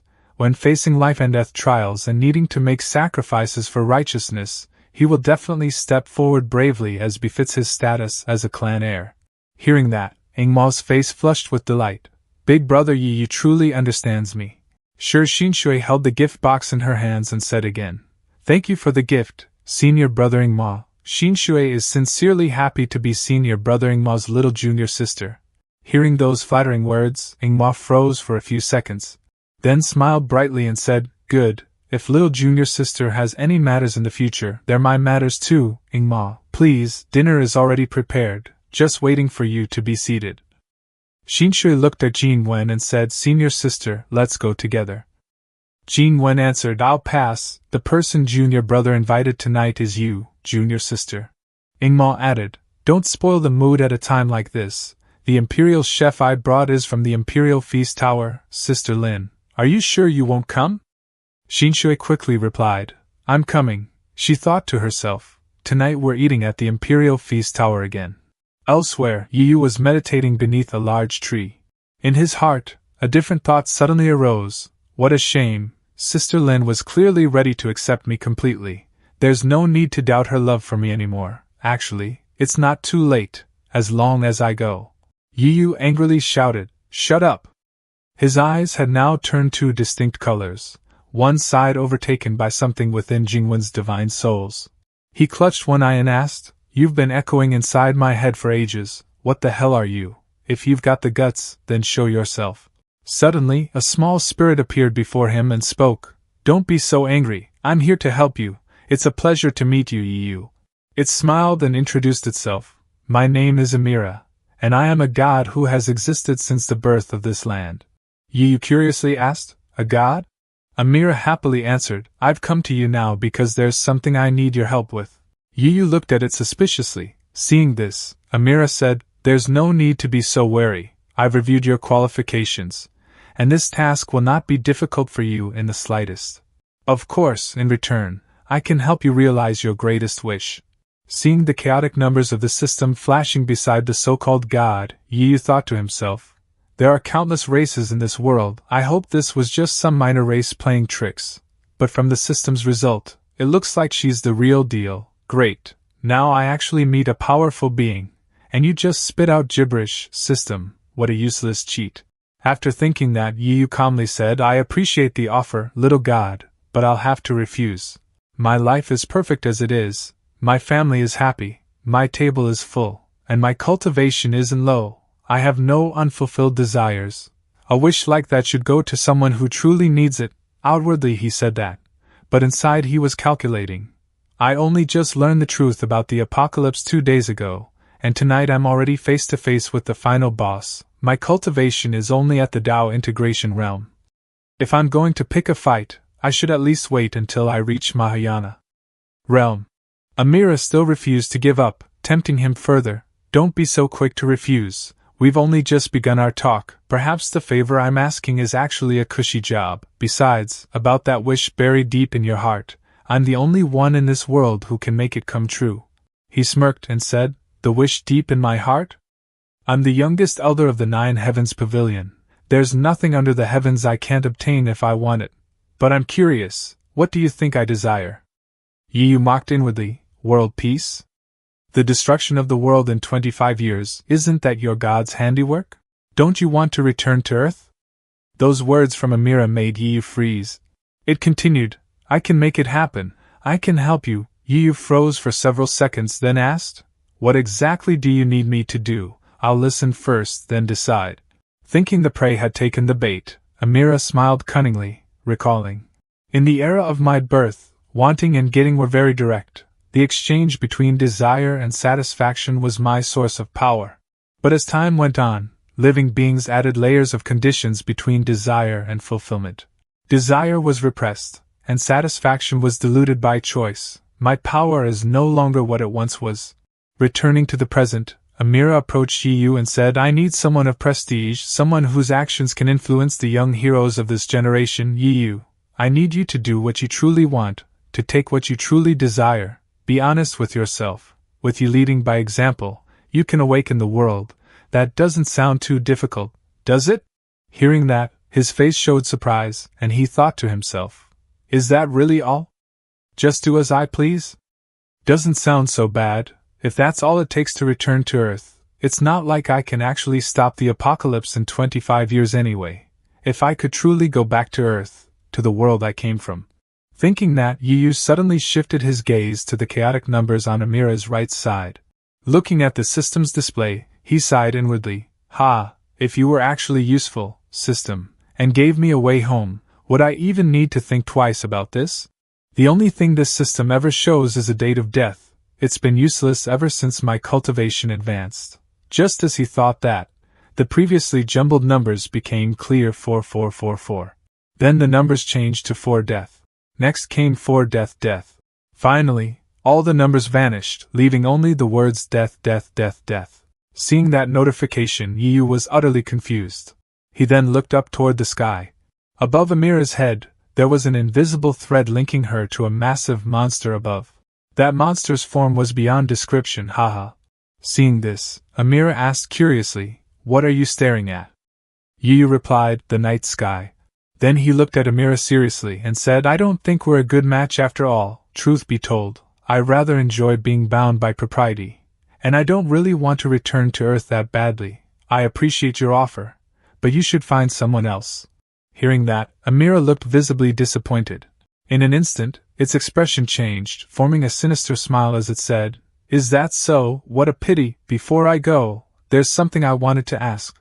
Your eyes keep drifting to the right. Is there something there that I can't see? Yiyu stayed silent and didn't answer. Amira continued, Oh, I see, so, you can see me. Caught off guard, Yiyu was shaken, bitterly smiling to himself. Ah, I just left the starter village and haven't even gathered my party yet, and now I have to fight the Demon King one-on-one? There's nothing there. Or perhaps, you have something on you that I don't know about. Stay calm, we haven't turned hostile yet. Rashly attacking or fleeing will only limit my options, for now. Just bluff my way through and retreat safely, then figure something out. I don't understand what the divine being is saying. I was just confirming that I can't achieve your goal. Although I became famous at a young age, that was old news from 5 years ago. These past 5 years I've been wandering mountains and waters for leisure. I've neglected cultivation and rarely involved myself in Nine Heavens Pavilion affairs. Rumors spread outside that I might have died from cultivation failure. I'm tired of fighting and competing. I'm satisfied with my current life. The chance to return to Earth is good, but I can no longer abandon everything. So, divine being, please find someone more suitable. I only want you. Your various flaws are insignificant in my eyes. I simply like you. Come, Yiyu, come become my apostle. What other concerns are preventing me from obtaining you? If you don't give me a reason to give up today, I won't let this go. Then I'll speak plainly. Actually, starting 5 years ago, I've already been a divine apostle. One cannot serve 2 masters. Divine being, please leave. Could I have guessed wrong? Which bastard stole you from me? Tell me their name, and I'll kill them right now.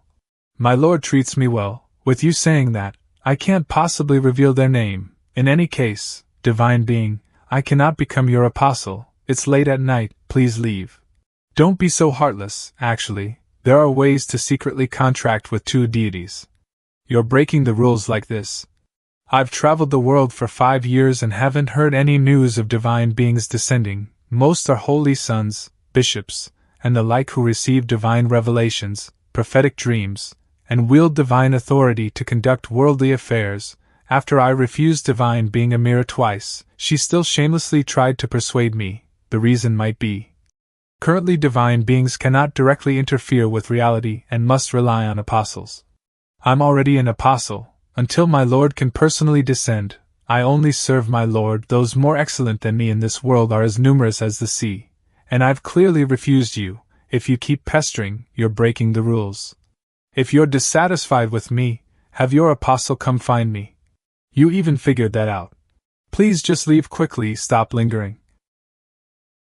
Amira, what are you doing? You, I won't let you go. You're the first mortal who has seen my true form and could still perform in front of me. I'm dying to know what allows you to see a divine being's existence. You've clearly never seen a real apostle. You didn't even perform the most obvious characteristic properly. The most obvious characteristic? Related to divine beings and immediately noticeable? Could it be how Sister Jean Wen looked at that time? You're so clever. You guess right, your thoughts, your schemes, your troubles, your complaints, every fleeting notion. Before us higher beings, nothing can hide. My previous thoughts, I didn't reveal any critical information, right? Stop, this thing is probing my thoughts. You really do have more surprises. Don't suppress yourself, think carefully. I'm still waiting for you to explain what that thing called system is. How can I play this game? My cards are completely exposed. Even if I cultivate to the peak, there's no way I can win. How did that me defeat the divine being? Stop, don't think about anything. No matter what the divine being does to me, the worst is death. If I can escape to the pavilion master, there might still be hope. In this world, there are beings who can defeat divine beings? Who? Where? How did they do it? You, what other interesting things do you know? Sigh, time's almost up. Since you're so resistant, I'll have to use some methods.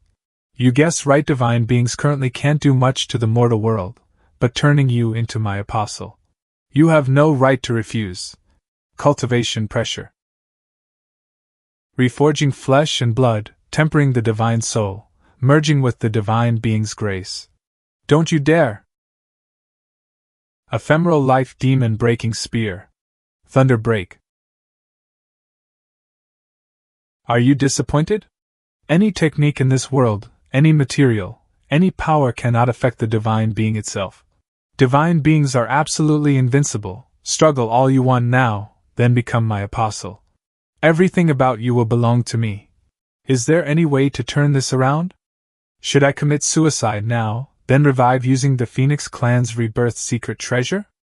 Or make more noise to attract the 9 Heavens Pavilion's attention?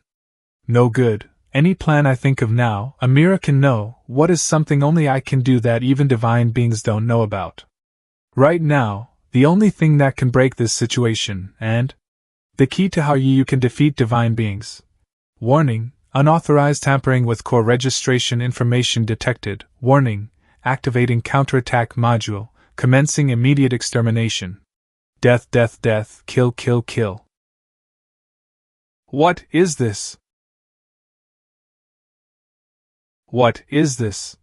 I'm recruiting an apostle legitimately. What right do you have to interfere? Which fool dares to oppose me?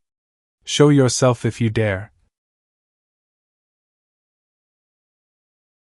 You, consider yourself lucky. I'll give face to whatever's protecting you tonight. I'll let you off for now. But whatever I, the divine being Amira, set my eyes on, I will definitely obtain. Before I deal with your guardian deity. You'd better stay alive for me. 9 Heavens Pavilion EU. 9 Heavens Pavilion EU. My daughter, go play with him. Finally, it's over. Target has been banished. Beginning repair of core information. Estimated time, 10 minutes. The system has this kind of function too? If I'd never encountered a divine being, wouldn't it never activate? System upgrading, required time unknown. Unlocked, item synthesis function. Heaven deceiving world concealing ring, accessory, effect 1, centered on the wearer, forms a special space with a 10-meter diameter, completely blocks observation and probing from existences outside the plane. Effect 2. While wearing the ring, existences outside the plane cannot cast spells targeting the wearer. The wearer is considered non-existent. Mental-type spells that don't require a target have their effects reduced by 90%. This is exactly what I need most right now. Although I just banished the divine being, theoretically I should have peace for a few days. But thinking about Amira being able to whisper in my ear at any time, if I don't get this ring on tonight, I'm not resting. High-grade heartstring jade, check. High-grade, crimson jade, check. Supreme grade, ink-breaking suppression gold, have some, but there's a way to buy more. Supreme grade, soul sleep sand, humph? Chivan mending stone? This material, I've never even heard of it. Can't wait even a minute. When in doubt, immediately find master. This is... The system's counterattack caused earth-shaking changes, yet the village and outer disciples at the mountain's base were completely unaffected, and the Nine Heavens Pavilion didn't send anyone to investigate. Is this the system's power? My treasured weapon, forged with my own blood, a divine weapon, yet now I've lost contact with it. The system's power, the divine being's power, they're far beyond what my current level can contend with. I can't remain complacent anymore. And this thing can't just leave it here. To prevent others from discovering it, the best option is to take it away. I'll handle it this way. Add a concealment technique to block their vision, and outsiders won't discover it for a while. Then the key point. I must find the heaven-mending stone. Master, your disciple has an urgent matter to request. Good disciple, your timing is perfect. Master, wait, your disciple has an urgent matter. Big brother Yu. Junior brother-in-law, you've returned to the Nine Heavens Pavilion. Young man, you returned to the Nine Heavens Pavilion and don't come see me first? Don't blame me, big brother. I only arrived at the Nine Heavens Pavilion this afternoon and greeted junior sister Xinshui in the evening, since big brother left on his travels. Whenever I return to the Nine Heavens Pavilion, I always miss you. Finally, we meet again today. It's not that Master didn't call you for dinner. Master only came a short while ago after little junior sister informed me. Your disciple doesn't even live at the Nine Heavens Pavilion. None of this matters right now. Master, do you know where I can obtain heaven-mending stone? That thing, it's not edible, is it? That's a stone, it's a material for forging treasured weapons. If it's not a spiritual elixir or herb, I don't know much about materials for forging divine weapons. If you're in a hurry, I'll ask the pavilion master of the weapon pavilion for you tomorrow morning. Your disciple urgently needs this material right now. I won't disturb master's meal. Your disciple will go ask immediately. The weapon pavilion probably doesn't have heaven-mending stone. I know a legend from the martial world. During the great war between the demon race and human race, on humanity's western region battlefield, a miraculous sight of the sky shattering appeared. A hero used the power of sky fragments to defeat the demon race and reclaim lost human territory. On that reclaimed human territory, one of today's 5 great factions was born, the Pure World Sect. Junior sister doesn't know what heaven-mending stone is either. But if it makes big brother this anxious, it must not be ordinary. These sky fragments are most likely the heaven-mending stone. That makes so much sense. Material for a divine artifact that can resist divine observation must have quite an origin. Plus, sky shattering. Didn't I just witness that? Whether sky fragments actually exist has always been disputed. This is the Pure World Sect's core secret. Isn't junior brother-in-law's family one of the Pure World Sect's great clans? Brother-in, regarding the sky fragments, do you know about them? Big brother, can you please save my Ing family? After asking Yu for help, Ingma's heart was filled with anxiety. He explained, the Spirit Abyss secret realm, which opens once every 100 years, is about to be unsealed. The Pure World Sect is making preparations for this as well. Different from the past, the current Great Sect Master who has ruled the Pure World Sect for 1,000 years is advanced in age and rumors suggest he intends to step down. Therefore, he hopes the Pure World Sect can surpass previous achievements and obtain excellent results in this Spirit Abyss treasure hunt. For this purpose, he's gathered the sect's most outstanding disciples for selection trials for the Spirit Abyss expedition slots. Below the Great Sect Master are 5 crimson-robed bishops, all of whom hope their disciples will perform well in the selection trials, adding points to their bid for the position of next Great Sect Master. Ing Shoshuin is our Ing family's crimson-robed bishop. He oversees territory surrounding the holy city and also serves as the holy city's guardian. This young talent selection is extremely important. All the pure world sect's most outstanding youth must pass through his territory to enter the holy city. For this reason, he doesn't dare to be negligent, personally escorting all participants who will undergo the Spirit Abyss slot selection trials. However, he was ambushed by assassins and assassinated. The youths he personally escorted that day, selected from various factions and about to participate in the Spirit Abyss slot selection trials, all died. By a fortunate coincidence, one of the Ing family's disciples couldn't keep up with the Crimson Robe Bishop's escort team on time that day, thus he escaped death and even witnessed the moment the assassins stabbed Bishop Ing Shoshuin. He heard it very clearly when the Crimson Robe Bishop dueled with the assassins. He angrily shouted, "How do you know the secret of the Breaking Army Divine Technique?" The Breaking Army Divine Technique is our Ing family's supreme cultivation method. Only those who have established their own family and gained recognition from clan elders can completely practice this secret, not to be transmitted skill. If this technique truly leaked or was deciphered by someone with ulterior motives, the Ing family's position within the Pure World sect would suffer serious damage. The assassination of the Ing family's bishop and the leakage of the Ing family's secret technique both point to an inner traitor within the Ing family. Now within the Ing family, the main clan and branch clans are all suspicious of each other, mutually accusing the other side. Adding insult to injury, because we failed in our protection duties, all the youths we were supposed to escort died tragically. This enraged all the factions, who are pressuring us to provide an explanation. Our Ing family is truly facing both internal and external troubles, a life and death crisis. Fortunately, the great sect master has bought the Ing family time. He believes the vacancy of the bishop position would affect the Pure World sect's ability to resist disturbances from the 10,000 Demon Ridge to the south. The urgent priority is to quickly select a new Crimson Robe bishop to succeed. Until the Crimson Robe bishop succession trial is complete, other matters are temporarily set aside. Our Ing family is influential within the Pure World sect, one reason being that among the 5 Crimson Robe bishops, 2 of them are descended from the Ing family. As long as we can obtain the bishop position again, there will be ways to investigate the truth of the assassination and root out the family traitor. But if the Ing family loses this position, all forces that covet our family will add insult to injury, making my family suffer eternal damnation. Yet at this critical juncture, the Ing family elders are still suspicious of each other, everyone living in fear. How can we compete for the bishop position this way? The reason I returned to the Nine Heavens Pavilion is actually to seek refuge.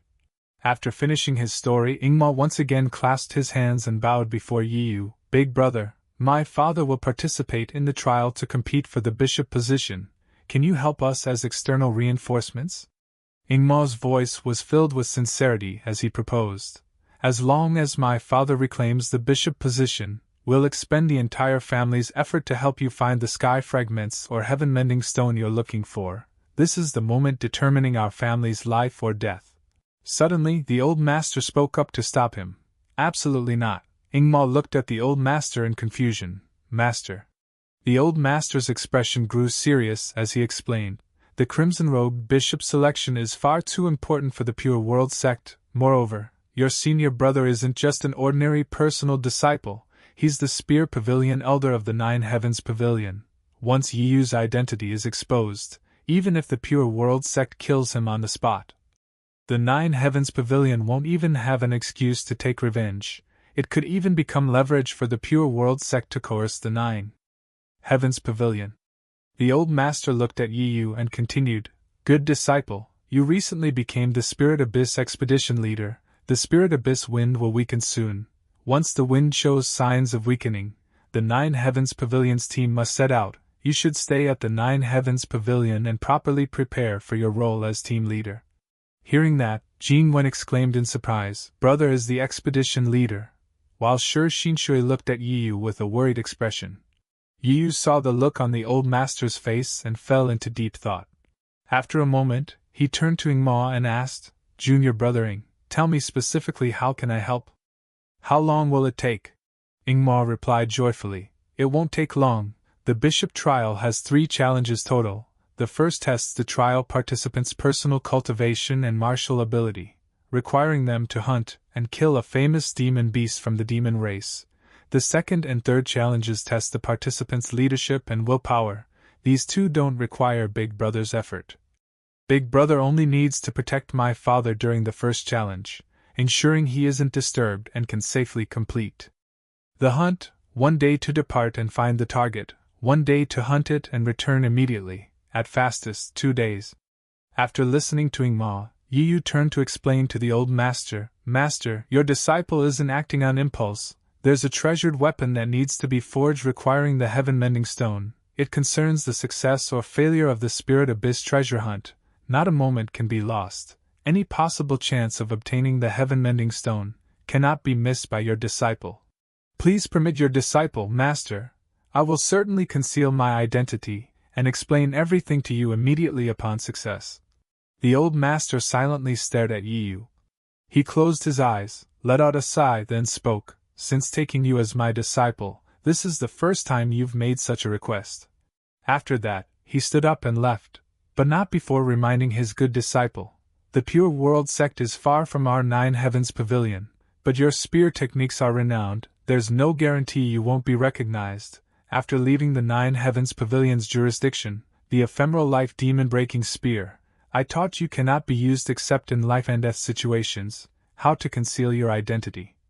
You must handle that yourself carefully. Yu clasped his hands respectfully and replied, Yes, Master. After giving Yu his instructions, the old master walked over to Ingma, lightly patted his shoulder and said, Ingma, it's rare you return to the Nine Heavens Pavilion. You senior and junior brothers should finish this meal properly. Once you've finalized your plan, move quickly into action. Ingma smiled and replied, Thank you, Master. At that moment, a faint cracking sound echoed, as fine fractures spread across the jade pendant. Ingma held the pendant in his hand, his voice filled with panic. This is a Link Life jade, shattered, meaning. It means my second brother, Ingxin Yong, his lifespan has ended. If I hadn't come to the Nine Heavens Pavilion today, perhaps the one who died would be me. They're trying to wipe us all out. When I uncover the truth, I will never forgive them.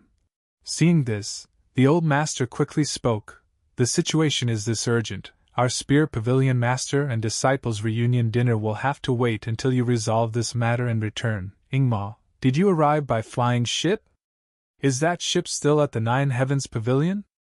Ingma replied, Yes, it's parked near the mountain gate. I'll have servants check it immediately. We can depart right away. Yu lowered his gaze toward his junior sister, saying nothing. Shui Xinshui was a bit surprised, but she understood what he meant. The old master continued to give his disciples careful instructions. Good, Yu and Ingma, be extremely careful this time. If you fail, don't blame yourselves. Find a way to return to the Nine Heavens Pavilion. The Spear Pavilion will always protect you. Depart now, go quickly and return quickly. Yu and Ingma replied in unison, Yes, Master.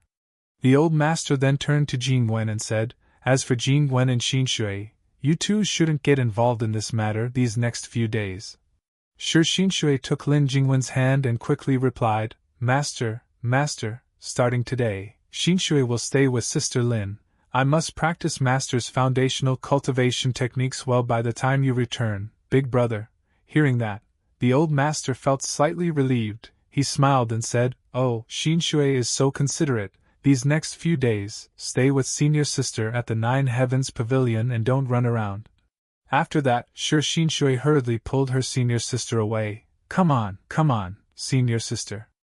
Junior sister is so eager to improve now. Jingwen spoke in confusion. Wait.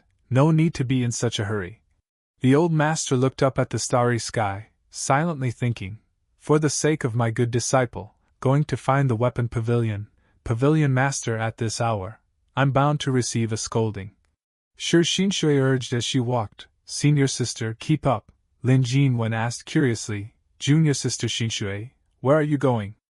The dormitory isn't that way. After a while, Yu saw the two of them and spoke up, You're here. Jingwen looked at Yu in confusion and said, Big Brother, this is.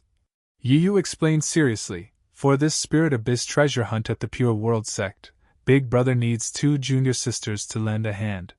At this moment, in the sky, a flying ship glided gently past, leaving behind trails of green mist like ribbons, slowly dispersing into the air.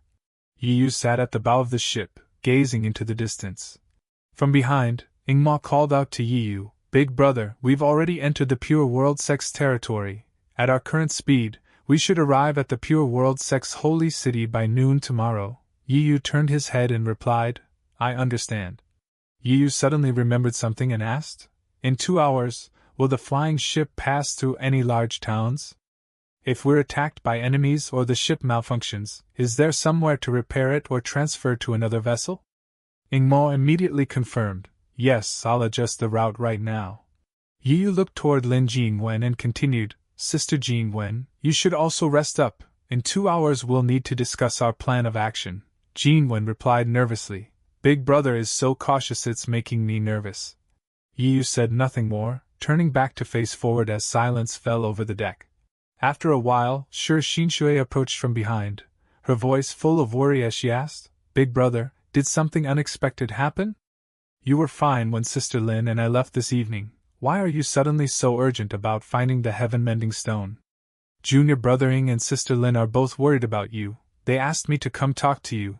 They're waiting in the cabin for my report right now." Hearing this, Yiyu's eyes carried a heavy look as he explained, "I've been discovered by a divine being, and I'm being targeted. Shortly after you left, a divine being calling herself Amira appeared before me. She tried to coerce and tempt me into becoming her apostle. Fortunately, my divine being, the system was superior to her and sealed and expelled her. But Amira made a threat, saying she'll deal with my system before coming back for me." Shui Xinshui was deeply worried, her tone confused. "How could this happen? Our mission hasn't even started yet."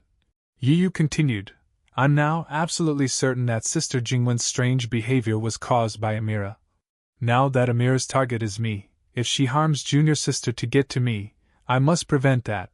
The reason for bringing her on this Pure World Sect mission is to resolve the problems she's experiencing." "Could it be, Big Brother, have you found a way to resolve the Spirit Abyss crystal contamination?" "I found one method. I need to create a special ring artifact. Wearing this artifact will block the divine being's observation and prevent mental control. To stand against divine beings, this ring is essential. And the key to creating this artifact is the heaven-mending stone. My goal is to create at least 2 rings, one to protect myself and one for Sister Lin. If I can only make one, then I'll protect Sister Lin first. I still have the system protecting me. With that look on your face, just say what you know." "Regarding the Pure World Sect, all my knowledge is negative impressions. When the apocalypse came, the Pure World Sect was the first faction to betray the human alliance. Among them, the most terrifying enemy is the Pure Flame Saint. Wherever she passes, all things burn to ashes. On battlefields, only ruins remain for hundreds of miles around. Even the true Dragon Clan avoids her after clashing with her. After Big Brother Yi fought her, he evaluated her as an unquenchable raging fire, saying there's no possibility of victory in direct confrontation." Hearing what Shui Xinshui said, Yiyu couldn't help but be astonished. With such an exaggerated assessment, this saint is most likely an apostle. As she spoke, Shui Xinshui's expression grew uneasy, her tone urgent. "I need to think carefully about how Big Brother ultimately defeated her. It seems like it had something to do with a puppet doll." "Doll? Doll, a child?" "A child and the saint. Ah, how could I forget such important information? But I'm always just one step away from remembering." At that moment, 2 mysterious figures stood on the ground below, one of them pointing toward the flying ship in the sky. Above the ship, Yiyu saw his junior sister exhausted from trying to recall past events, and he spoke. "All right, you won't remember in this state. Once we reach the holy city, pay close attention. I don't plan to confront the Pure World Sect on this trip anyway. Before creating the artifact, I just need to avoid provoking the divine being and the saint. Besides, our time is almost up." Shui Xinshui asked in confusion, "What do you mean time is almost up?" Yiyu replied, I forgot to tell you, we have about 20 minutes left. Our flying ship's lifespan will be exhausted." Xinshui exclaimed in shock, "What?" Just as he finished speaking, from the rear of the ship, Ingma shouted in panic, "Senior brother, senior sister, our ship is going to crash." At that instant, an attack from the ground shot up toward the flying ship. Yiyu's face grew tense as he glanced toward the group below.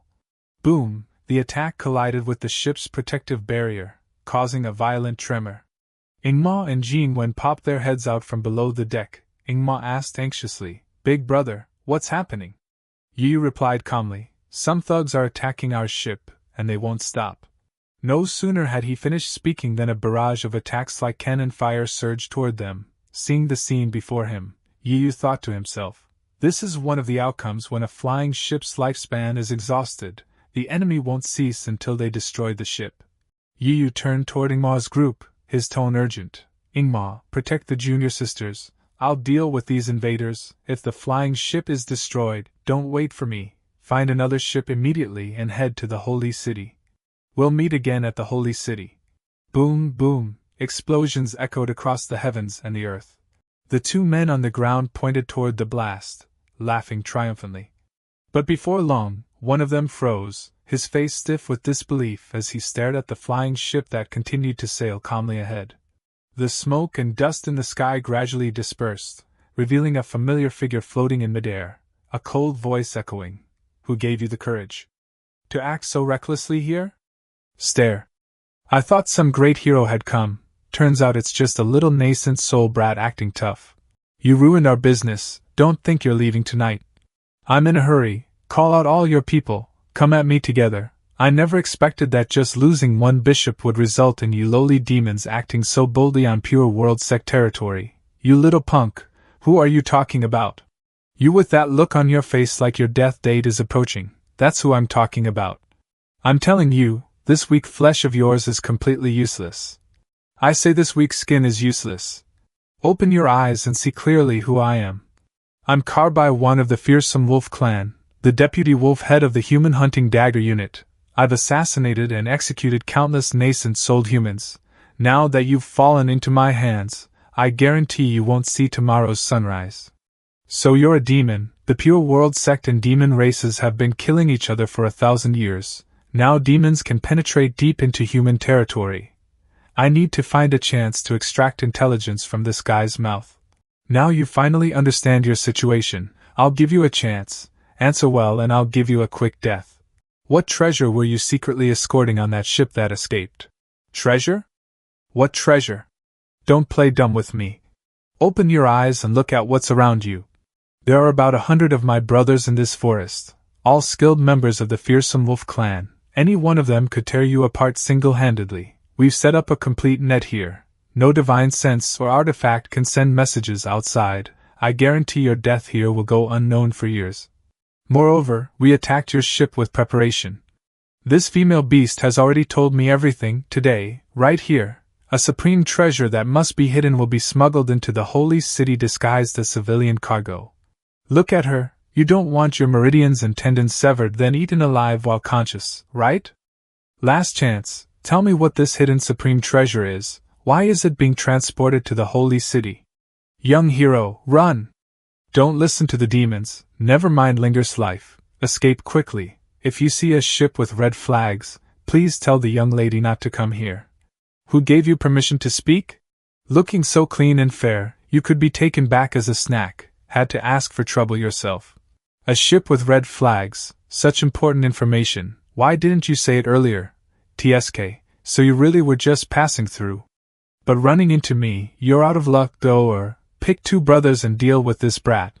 The rest of you come with me and Daggerhead to regroup. Forget about this female beast too, go ever. When you eat her, clean up the mess. I see, the 57 demon warriors present here will all die within the next 10 seconds. I was planning to wait and see how everyone met their deaths.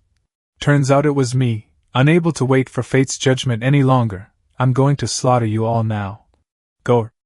This nascent soul brat is yours. Such a small nascent soul, I'll swallow it in one bite. A soul-severing bite.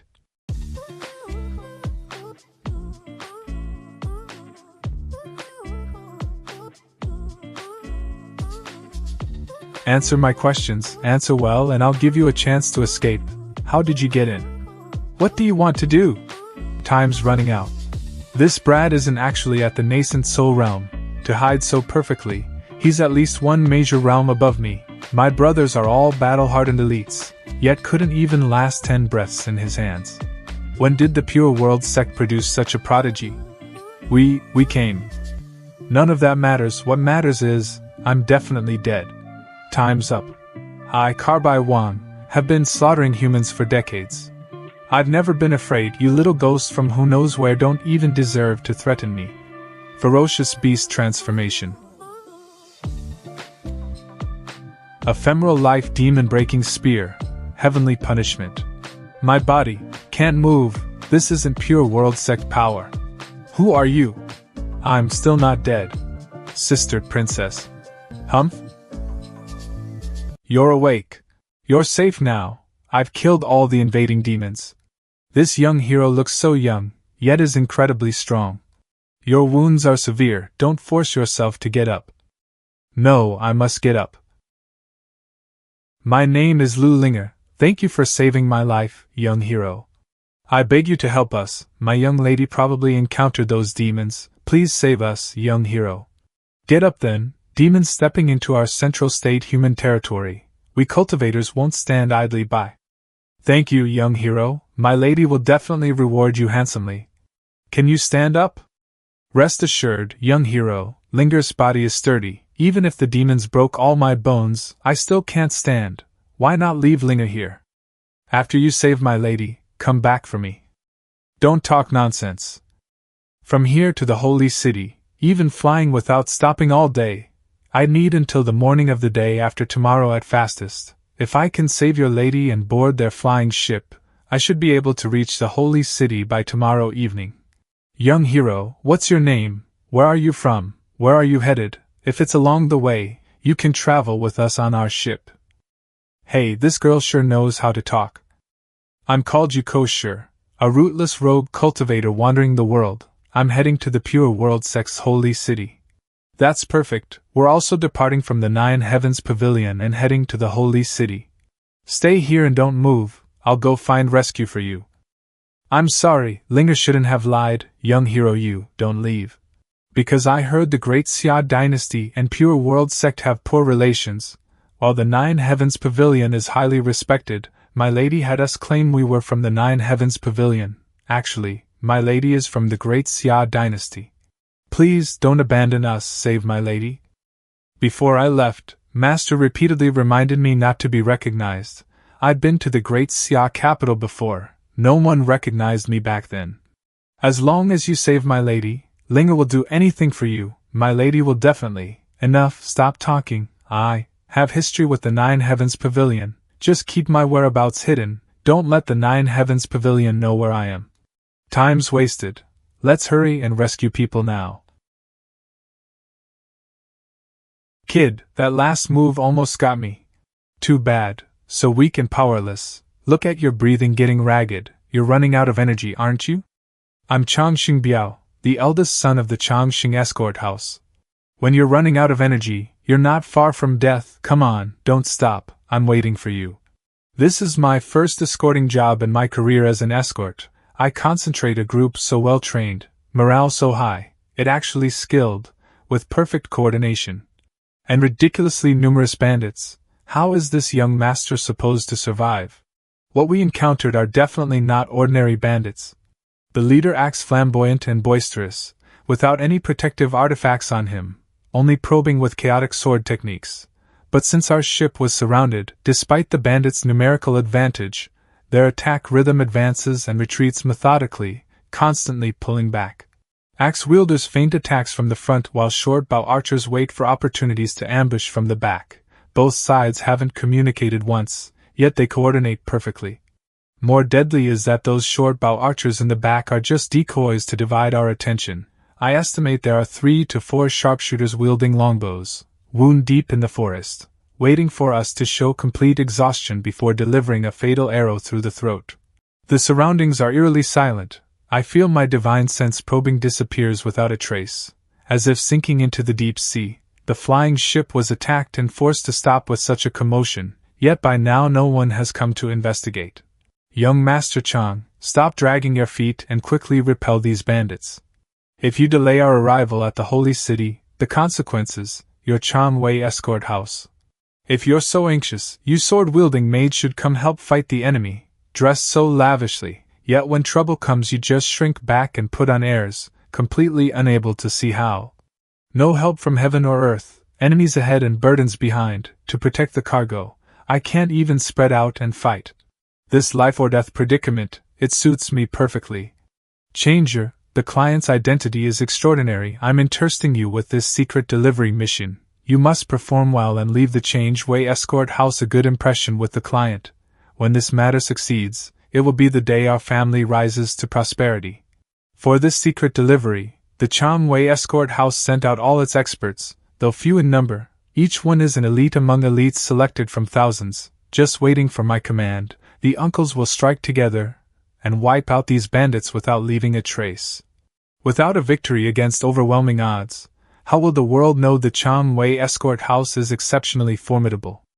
Fortunately, encountering such a group of desperate bandits, naturally I must first emphasize the enemy's strength and cruelty to prepare for our escort house's counter-kill. Unfortunately, these maids are too shallow in their judgment.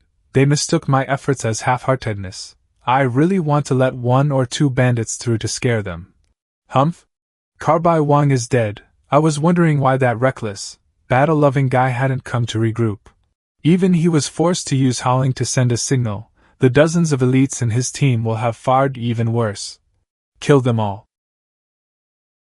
So you're not human after all. Young master, don't panic. Uncle is here to save you. Ambush. Brothers, kill them and seize the treasure. Quick battle. Ferocious beast heavy slash. Carbai Ming, Go San, kill those women. What a waste to kill them. This little bit of meat, even one bite seems too little. You few are quite a bit stronger than the one we encountered alone. What did you do to Sister Linger? I'll send you to see her right now. It seems I've arrived just in time. Kill! Vile beast. Killing my second-in-command Carbai Wang, you won't die a good death. Ferocious beast. Consecutive slash. You've got some skill. My brothers are dead, and those you're trying to protect won't survive either. You probably don't know yet. Once cargo falls into our fearsome wolf clans, the outcome will only be more painful than death. Ha ha ha, perfect, just perfect. This is exclusive poison of the fearsome wolf clan. No matter how high your cultivation, you can't save her. Coughing blood is just the beginning. After that comes meridian disorder, spiritual energy disruption, loss of 5 senses, and limb weakness. Finally, she'll turn into a living corpse living by the roadside, waiting for us from the fearsome wolf clan to pick her up. This process is extremely painful, but she won't die easily. Humans and beasts, of course, taste best when eaten fresh and conscious. Ferocious beast transformation. Lu Linger's sisters, come help me. The demon poison has taken effect. If we don't get the antidote, she won't make it to tomorrow. Come help quickly. Sister Linger, we're coming. An opening. Feroclous beast heavy slash. Die. Out of my way.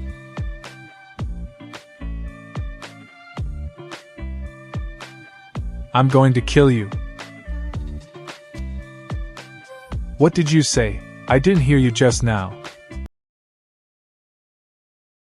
Hand over the antidote, and I'll give you a dignified death in front of your subordinates. Demon bandits, how dare you step into our holy sect's territory? Pure World Sect? It's you, you're from the Pure World Sect. Demon bandits and villains must be executed without mercy. Brothers, get him. I am the oldest son of the Lu family, Lu Shimin. Please forgive us for frightening the young lady. This young lady? Has she been poisoned by demon toxin? These symptoms indicate the poison has already taken effect. Without timely treatment, the consequences will be dire. Young Master Lu, what should we do? Don't panic, I happen to have the antidote with me. Our Lu family and the demon race are sworn enemies. Under heaven, only we possess the specialized antidote for this poison. Have the young lady take the pill and meditate to circulate her energy. As long as the medicine is taken in time, she'll recover after resting for several days. Thank you, young Master Lu. Who is this? Why haven't you left yet? You really have no sense. I'm called Yuko Sure, a wandering martial artist on a cultivation journey. Tonight I happened to see demons causing chaos and came to help. Oh, just a ruthless rogue cultivator. Looking at his outfit, he doesn't even have a single artifact on him, just a pauper, still hanging around instead of leaving, probably looking for some reward. Huh? You ruined my heroic rescue, and you still have the nerve to ask me for a reward? Young hero, you acted righteously, truly a model hero of our time. Lu only has some money on hand to help you on your journey. Young hero, please accept it. No, young Master Lu has misunderstood. I didn't help for money, it's just… Exactly, young hero, Yu's great kindness cannot be repaid with money alone. My name is Lu Minner, my third sister is Chiaoer, and fourth sister is Elevener. We 4 sisters thank you for saving our elder sister's life, young hero. Minner speaks correctly. That we can still meet and converse here is entirely thanks to your great kindness, young hero. Please don't decline, young hero. My family has some resources, young hero. Please state your request. As long as I can fulfill it, I will definitely help you realize it. Young lady is too kind. Protecting our own people and offering help is a cultivator's duty. I don't need any reward. I'm heading to the holy city on this journey, which is the same destination as all of you. Just give me a ride for.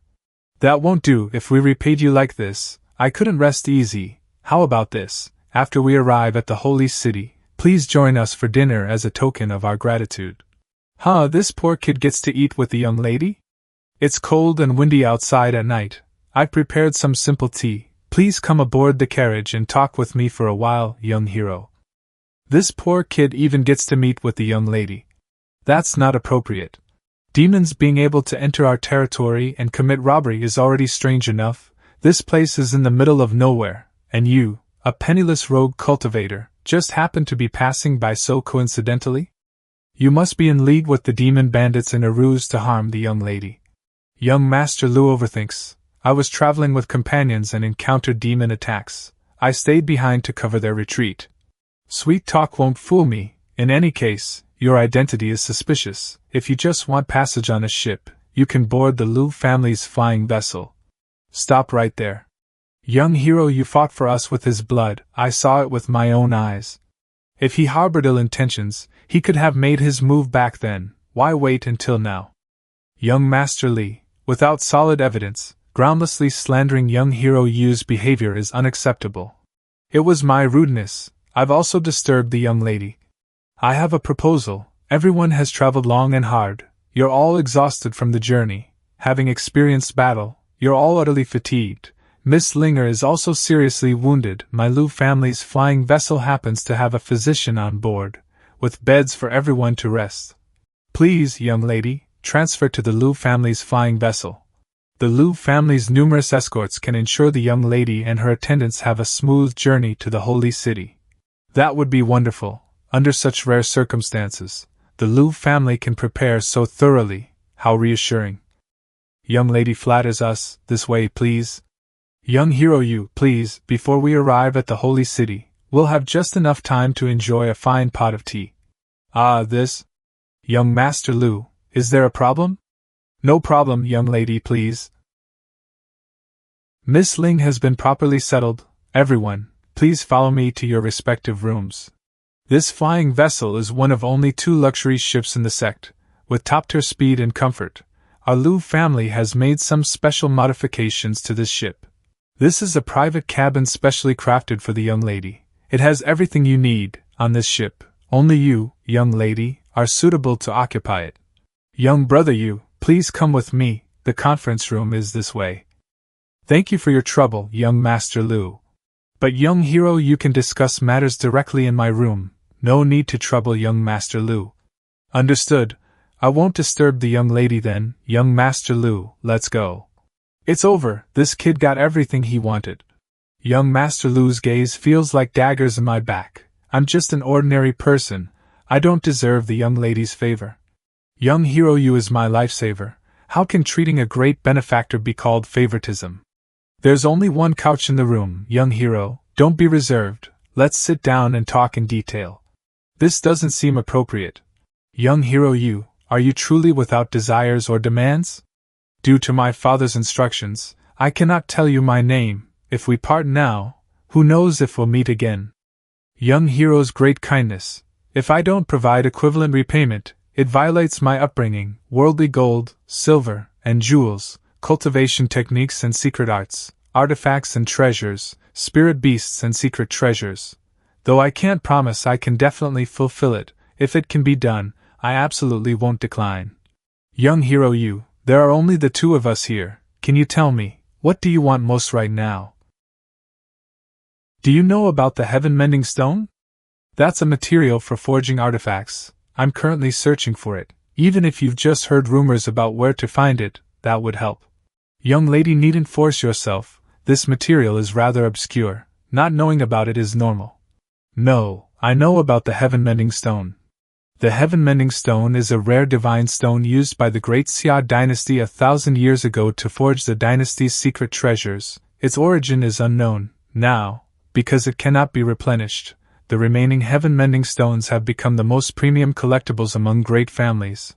This material is nearly extinct with only collectible value remaining. Ordinary people wouldn't even know its name, young hero. What do you need it for? I need to use it to forge an artifact, a very important artifact. You've really helped me tremendously. Please tell me how to obtain it. This is extremely important to me. I learned about the heaven-mending stone at an auction in the Southern Emperor Alliance last time. The Southern Emperor Alliance is where humans and foreign races conduct trade, young hero. If you're looking for heaven-mending stone, I recommend trying your luck there. I'll be staying in the Holy City for 3 or 4 days. After completing my business this morning, I'll personally write you a letter of introduction. At the latest, I'll deliver it to you tomorrow morning. Young hero, take the letter to find my elder sister. She can provide all the help you need.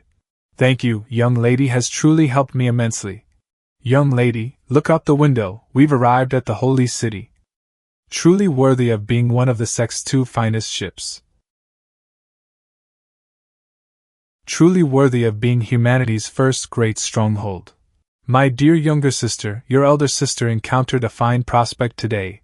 A young rogue cultivator with quite decent strength participated in our selection trials. He's not very old, yet has profound understanding of martial arts. His character is good, and he's quite handsome too.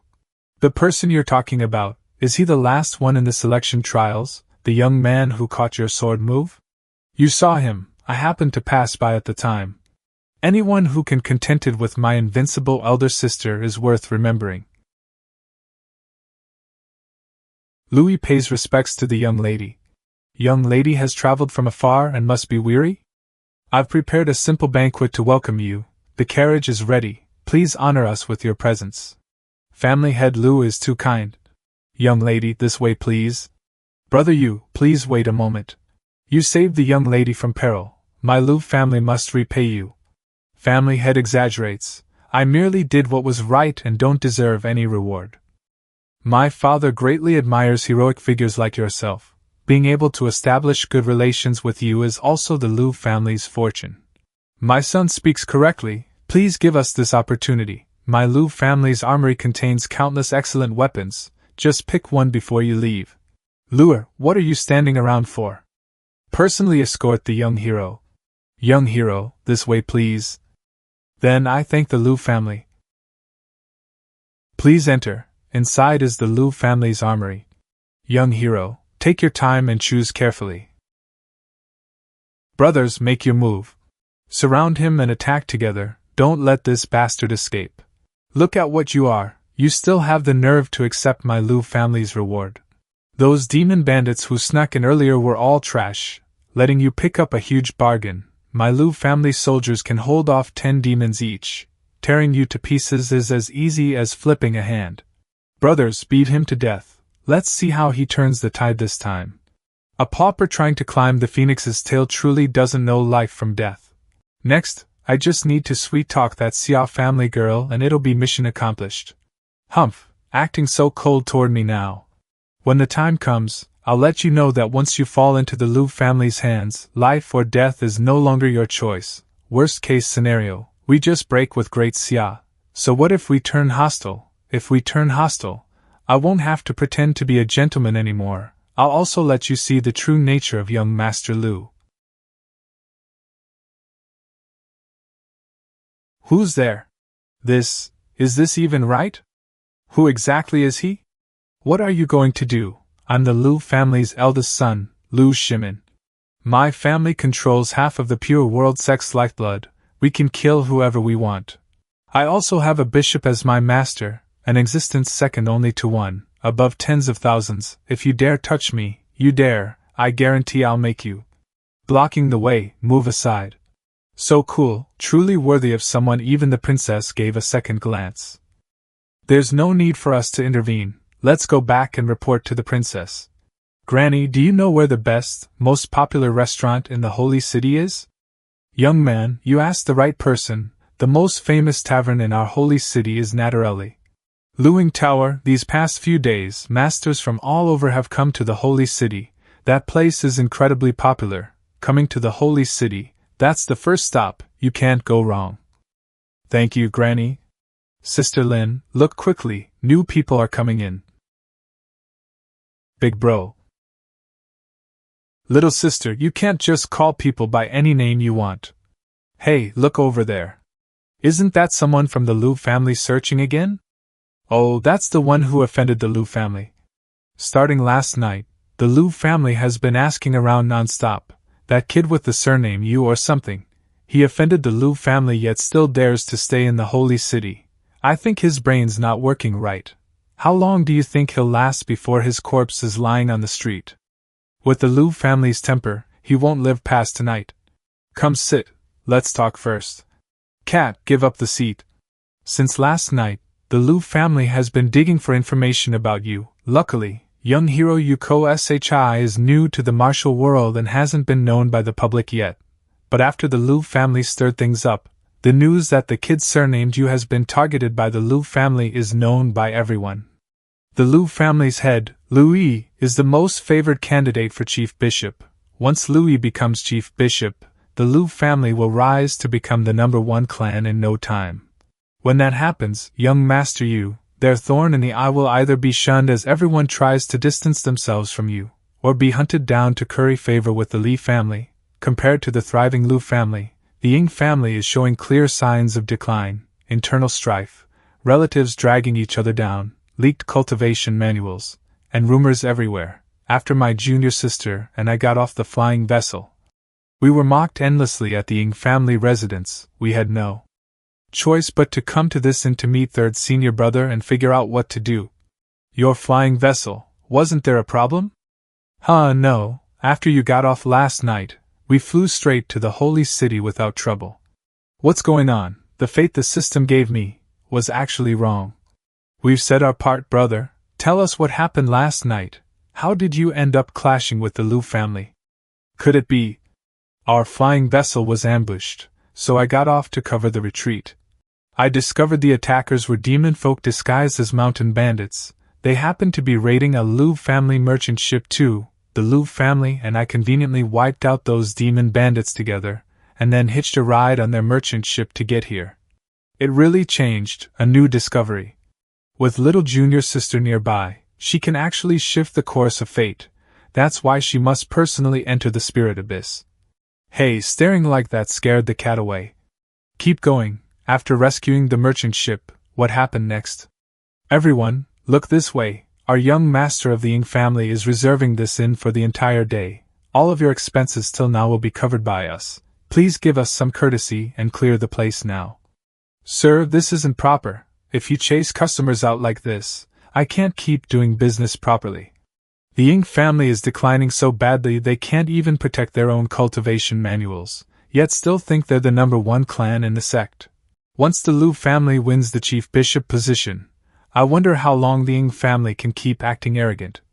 If your business is doing so poorly, maybe you shouldn't keep running it. Shopkeeper, your boss already pawned this in to the Ying family. Either do as you're told, or get out immediately. Third young master, please, listen to my explanation. Should I tell you what the current sect lord's name is? Our supreme sect lord is named Ing Chunwu. Even a dying camel is bigger than a horse. Even if the Lu family wins the chief bishop's seat, the sect lord above the chief bishop is still from the Ing family. Don't go smashing yourself against the Ing family's blade. Know when to back down. Humph? Father, this way, please. Look, that's the capable helper I brought over, the one who slapped the Lu family in the face last night, Hero Iko Sure. First time meeting, I am the current head of the Ing family, Ing Xia. I am Yuko Sure. I have no sect or clan, merely a wanderer of the martial world. As agreed with young mastering Mo, I've come to assist the family head in the battle for the chief bishop position. Mo has already told me the general situation. But I still need the details from the family head. Too young, I don't see the scars of battlefield experience, doesn't look like someone seasoned in real combat. His cultivation is concealed extremely well, even face to face. I can't sense any flaws. But at that age, how high can his cultivation be? And he's a rouge cultivator with no background, at best a peak of the nascent soul realm. With only nascent soul strength, he's of no help. In my Ing family's hour of crisis, you're willing to lend a hand. I am deeply grateful. But the matter of the chief bishop is too grave, young hero, you should not get involved. Father, why? With our family's situation, without Brother Yu's help, how could we hope to stand against the Li Lu family? This matter was never open for discussion from the start. Young Hero Yu is here for the Heaven-Mending Stone. But the Heaven-Mending Stone is the national treasure of the Purification sect. Whether or not I obtain the chief bishop position, I will not sell out a sacred heirloom for personal gain. And this competition for chief bishop concerns a century of rise and fall for both the Lu and Ing families. The Lu family will use every trick imaginable. Even I cannot guarantee coming out alive. A weakling getting involved would only be throwing away their life. So the family head's concern is my strength. That's easy to solve.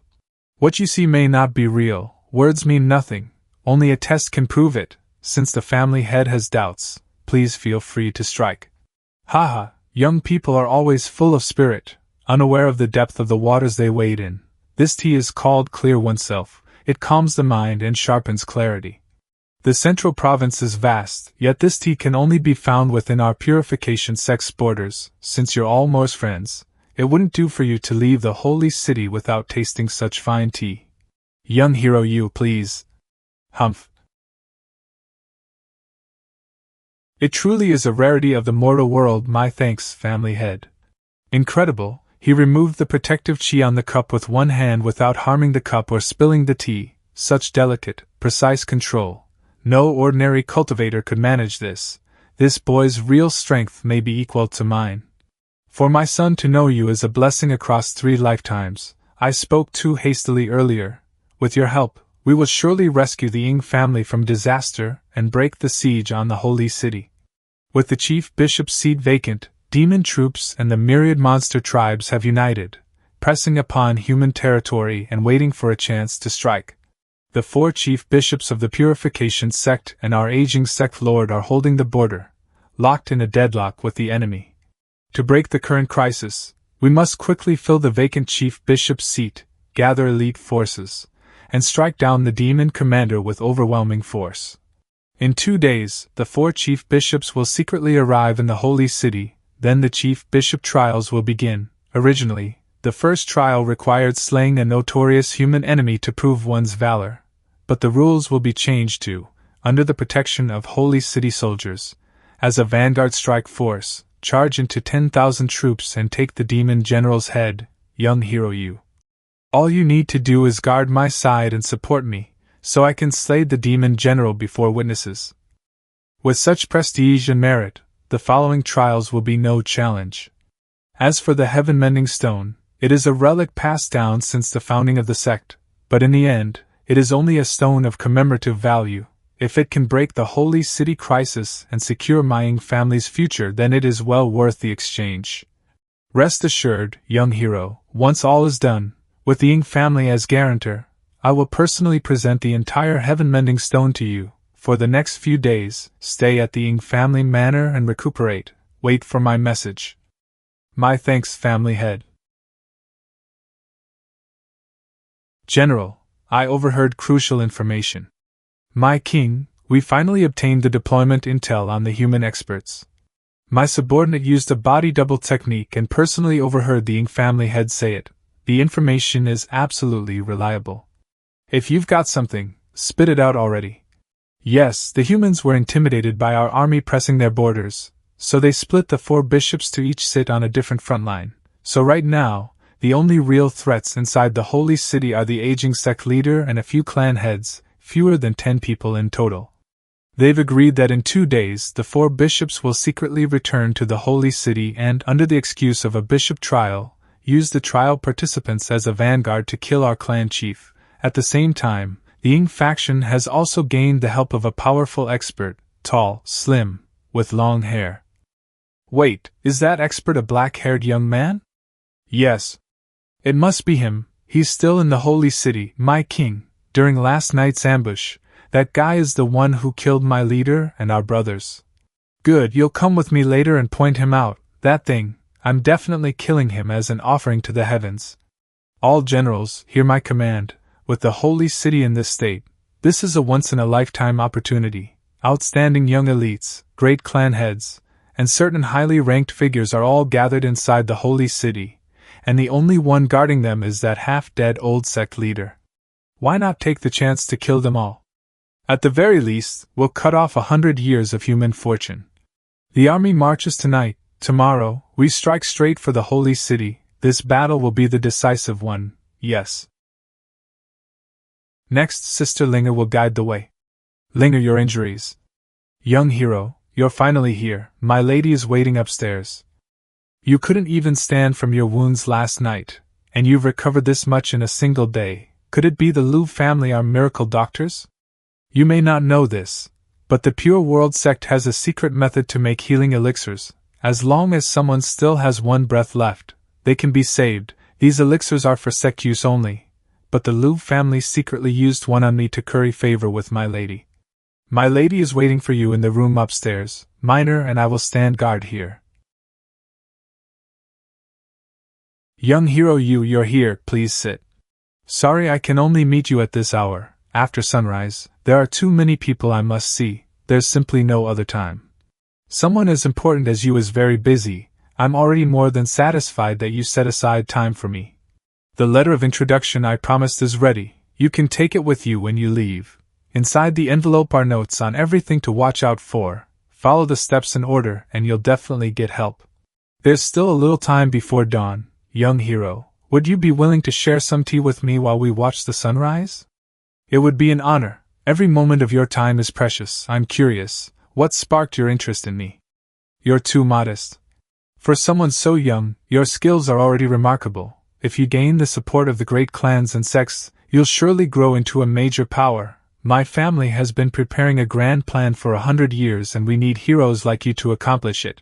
I wonder if you'd be interested. Thank you for thinking highly of me. But I know I'm no hero and I don't have the ambition to become one. I'd rather not drag your family business down. Time's almost up. It's a pity we can't work together, but I still hope we can continue this connection. I have a feeling you'll accomplish great things in the future. We'll meet again down the road, if storms ever rise and you need outside help. Please don't forget this letter of introduction. Humph?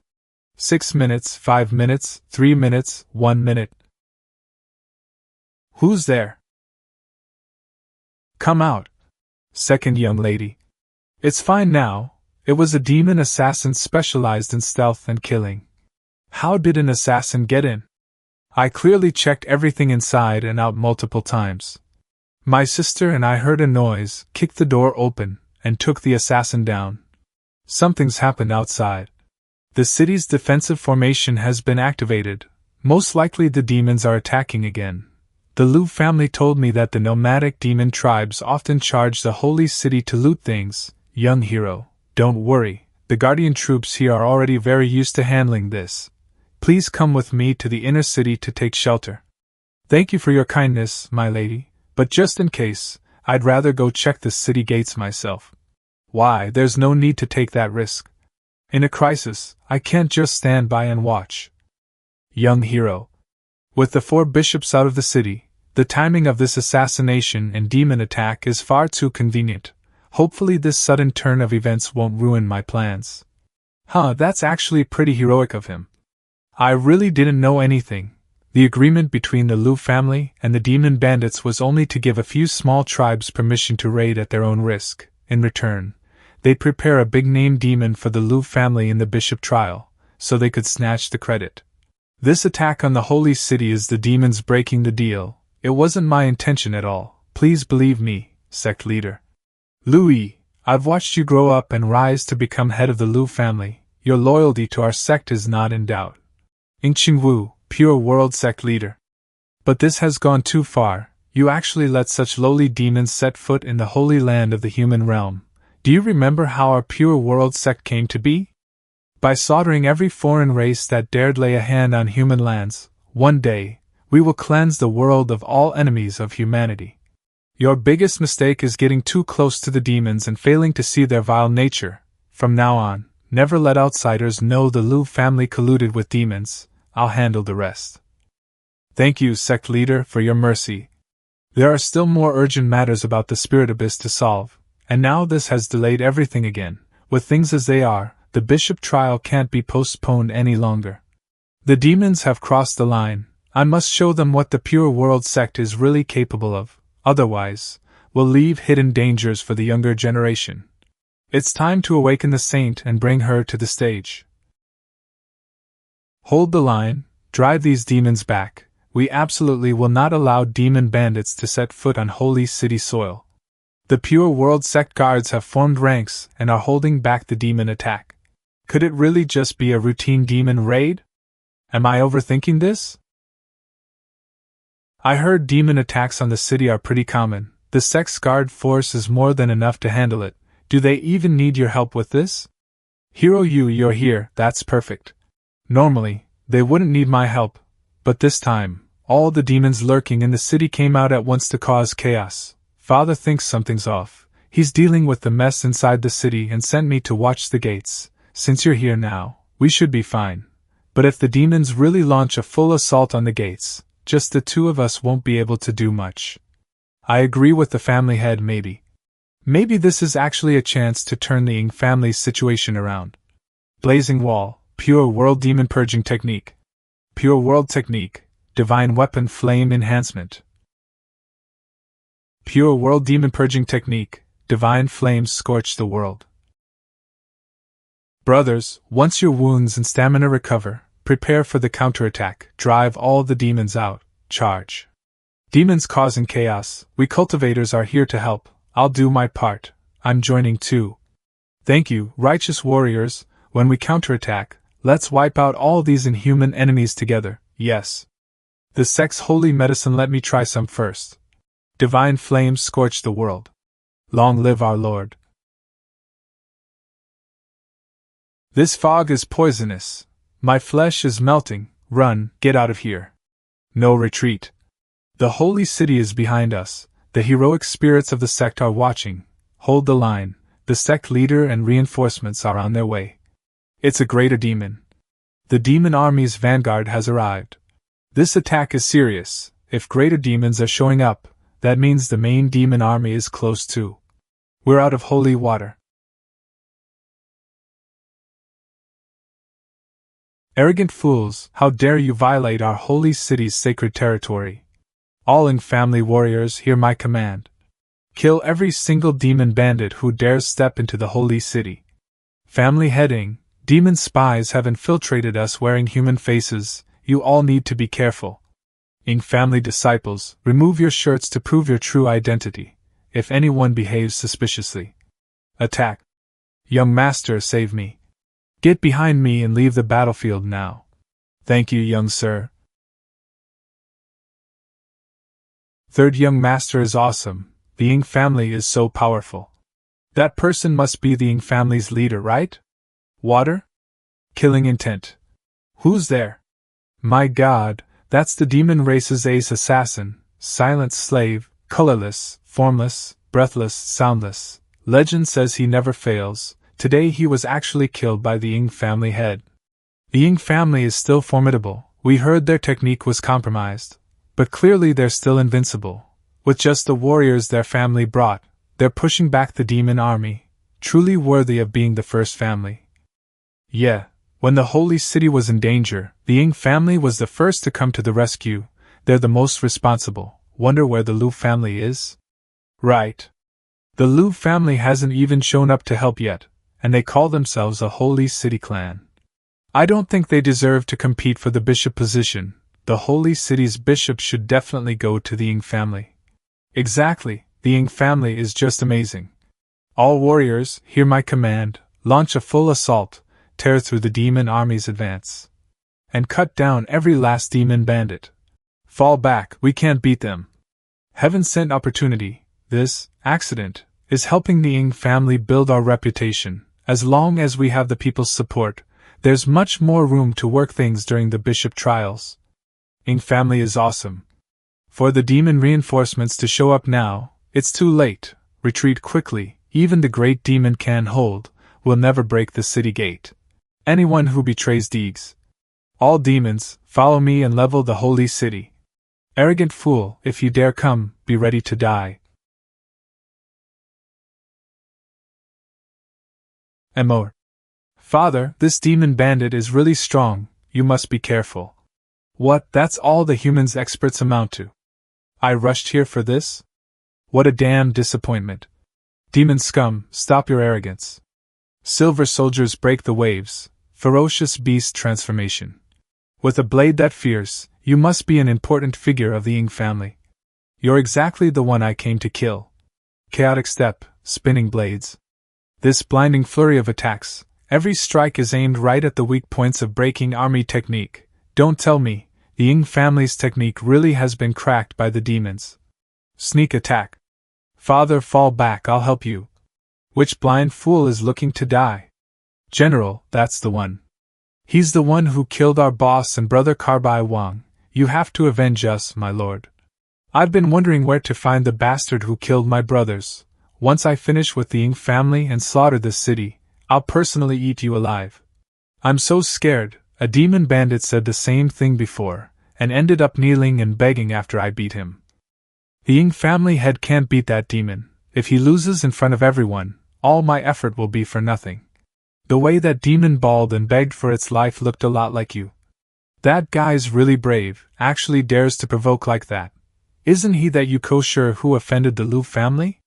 Impressive, fears neither heaven nor earth, he really is a true tough guy. Only an idiot would stay here waiting for you. I'm out, I'm not playing alone. Courting death are you? Since you're so eager to die, I'll deal with you first. Everyone's staring at me right now. If I stand out too much, someone might start digging into who I really am. I'll pretend to barely dodge his attacks and run into the city, then find an empty corner and finish him in one shot with heavenly punishment. Out of my way, watch the strike.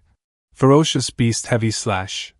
Facing danger without fear, young hero YD is a true warrior. Thank you for buying us time. The Pure World set will remember what you've done, leave the rest to us. That's the sect leader. Now all of the holy city's elites are here. Sect leader Qingwu hasn't made a move in nearly 100 years. Are we about to witness a miracle today? Those demons clustered up like that are really an eyesore. Gao, what is this? My chi is being suppressed. I can't breathe. Pure World demon purging technique. Demon sealing Gorijin Palace. Brave warriors who protect humanity. The spirits of our ancestors watch over us. The bishop's holy healing art is more than twice as effective as the disciples. As expected of the sect leader, his injuries are healed in an instant. Father, this is incredible. I feel my strength pouring back. I can fight at full power again. I feel even stronger than before. For the sect leader's sake, I can fight another round. Kill. Attack. Attack. Inside this maze, our chi is suppressed. We can't fly, and we can't use our full strength. My brothers found the exit. What a shame I didn't finish that brat. Fine, I'll let you live one more day. It looks like there really are no stronger experts left in the holy city. Once our army's fully in place, tomorrow, we'll crush the sect leader's old bones and massacre the holy city. Warriors who fought with your lives on the line to defend the holy city, listen up. All demon bandits who invaded the holy city have been slain. We've won.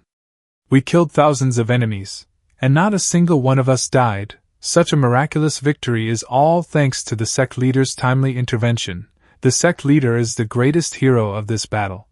Ing family head, you flatter me. The credit belongs to all of you warriors. 100 years ago, the demons also breached the holy city. Back then, we lost the gate, and the city was drenched in blood. This time, the reason we held the gate is because among humans, youths like young hero you brave and daring have appeared again. And also because of clans like the Ying family, heroes who charge to the front in times of crisis and turn the tide. The only reason the demons dared invade our lands again is that one of the 5 border bishops is missing. This situation must be resolved quickly. I hereby declare that the bishop trial begins now. The battle at the gate completely swept away the Ying family's decline. No one in the estate dares gossip anymore, and we can finally unite to fight for the bishop's seat. Getting such a good result is all thanks to young hero Yes full support. This cup of wine, I drink on behalf of the thousands in the Ying family to salute you, young hero you. Family head overpraises me. I only provided a bit of support. The ones truly charging into the battlefield were real heroes like you. Ha ha ha, taking credit without arrogance, such character is rare in this world. Now that the sect leader favors you, young hero you, you're being talked about as the 3rd contender for the bishop's seat. Why not join the trial yourself and see how it goes? Please don't joke with a junior like me, family head, I really can't take that. Back to business, we push back the demon's vanguard, but instead of retreating, they keep pressing forward. This time they're dead set on taking the holy city. If we don't take action, the city's forces alone won't hold until the other bishops arrive to help. For the first stage of the bishop trial, test of personal valor, the rules are as we expected. Several fighters will be split into multiple teams and, under cover of night, launch 3 surprise attacks to kill the demon generals. If we're forming teams to slay a general, could I and family head act as a 2-man unit? That won't do. Assassinating a general isn't easy, and tonight's opportunity is rare. The trial requires multiple witnesses to testify that the trial candidate personally killed the general and brought back the head. That's tricky. Young hero you is already famous. How can the credit publicly go to the family head instead? If someone wanted to sabotage the Ying family, all they need to do is point out that once young hero you takes action, the feat can't be fully counted for the family head. No need to worry about that. I've already found a solution. I just need the Ying family head to help me gather some forging materials. This is our Ying family's treasure vault, please go in. Aside from the heaven-mending stone, we have every forging material under the sun. I'll wait at the door, father said. If you can use it, take it. 3rd senior brother really is loaded.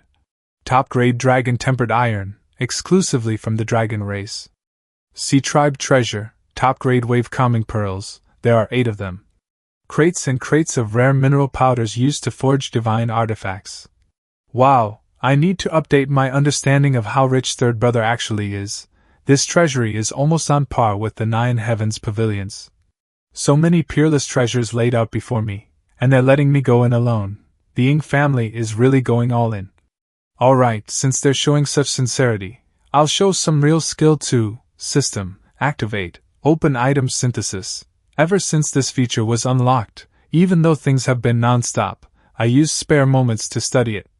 The gear that can be synthesized falls into 2 main types, limited items and consumable items. Limited items can be reused as long as they're not destroyed, and their durability can be restored by putting them back into the system. The key trait of these items is that they all require heaven-mending stone. A typical example is the Deceive Heaven Conceal World Ring accessory that I'm trying to forge. Consumable items are one-time use items with all sorts of restrictions, auto-destruction after a set number of days, limited uses, cooldowns after use, etc. The upside is they don't need heaven-mending stone, but the materials are insanely expensive. Without a big clan backing me, I couldn't even afford the consumables. There's another rule. Both limited items and consumable items can only have durability restored by the system and can't be dismantled for materials. Once they get too far away from me, they rapidly lose durability. When durability hits 0, they turn to dust and vanish. This is my first time crafting something through the system. Let's see what you can really do. It's so quiet. Big Brother's already been in there for a while. There were some noises earlier, but now nothing. Maybe he's using some materials to train while he's at it. Dad said the Ying family's resources are all at Big Brother's disposal. He can use them however he wants. It'll be fine. But it's almost time to gather for tonight. Should we go in and call him? Why the long face? What's eating you? WC.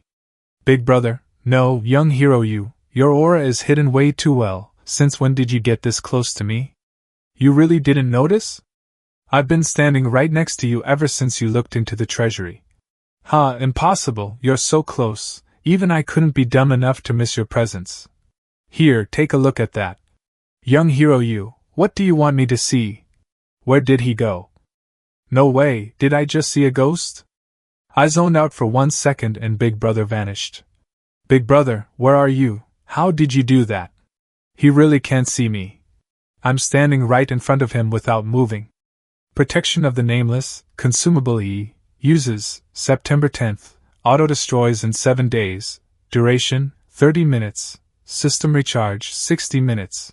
While active, greatly reduces the user's presence, causing others to overlook them. If the user does anything that draws attention, the item's effectiveness is heavily reduced. Everything's ready, tonight's show can begin. Lu Family Estate. Why won't you let the Lu family disciples fight? Our warriors are no weaker than the Ying families, yet now the whole holy city is laughing at the Lu clan as cowards. If I had led our men to the gate that day, the Ying family wouldn't have had a chance to bounce back. Yeah, if we had been there as well. But if the demons had exposed our deal on the spot, the Lu family would have been wiped out. The Ying family may be riding high, but they still don't truly threaten us. The bishop's seat will still ultimately depend on real battlefield achievements. I don't have the upper hand now, but if he's removed from the board, Father, don't keep us guessing, what's your plan? Our external ally is still in play. Tonight, outside the holy city, the Ying family head won't be so lucky. Once Ying Xie is dead, the bishop's seat will be mine. Swallowing the Ying clan, the Lu family will rise to the peak again. Demon Coalition Army. Pure World Sect Guard Forges. This mission only has one chance. Failure is not an option. We'll sneak to the rear flank of the battlefield first, then when our Sex Guards launch their offensive, we'll strike into the demon camp in the chaos. Priority target. Eliminate the demon bandits' leader, Bear Khan. Once this demon dies, the coalition will fall into infighting and scatter like birds and beasts.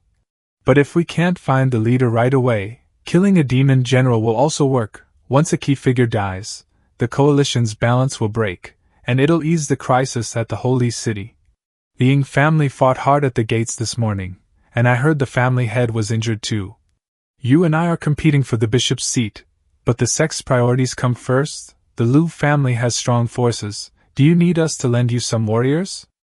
No need, the Ying family's morale is high. We don't need cowards from the Lu family who stay locked indoors. You didn't come here just to say that, did you? Correct, the Lu family is looking for young hero Yu.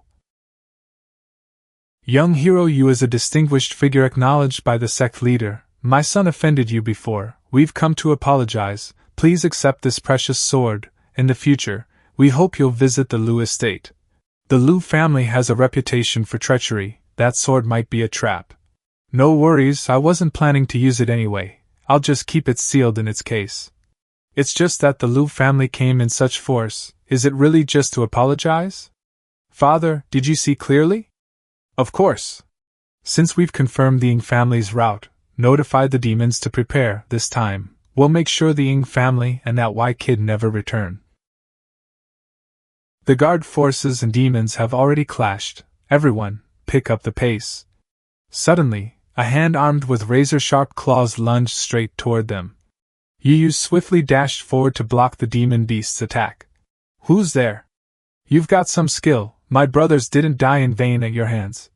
It's you again, demon scum. You got lucky last time. This time, the three of us will take you down for sure. Big words, on my demon clan's turf. You really think you can win with so few people? Come on, I'm the great general of the fearsome wolf clan, Carbaeo. You came to kill me, didn't you? Let's see how many breaths you can last. So many demons concealing their auras and waiting for us. This is definitely an ambush. You got lucky last time, this time I'm serious. And I'll cut you down for sure. Beast Hunter's domain. The surroundings around Yiyu and his group gradually darkened, yet his expression remained utterly calm.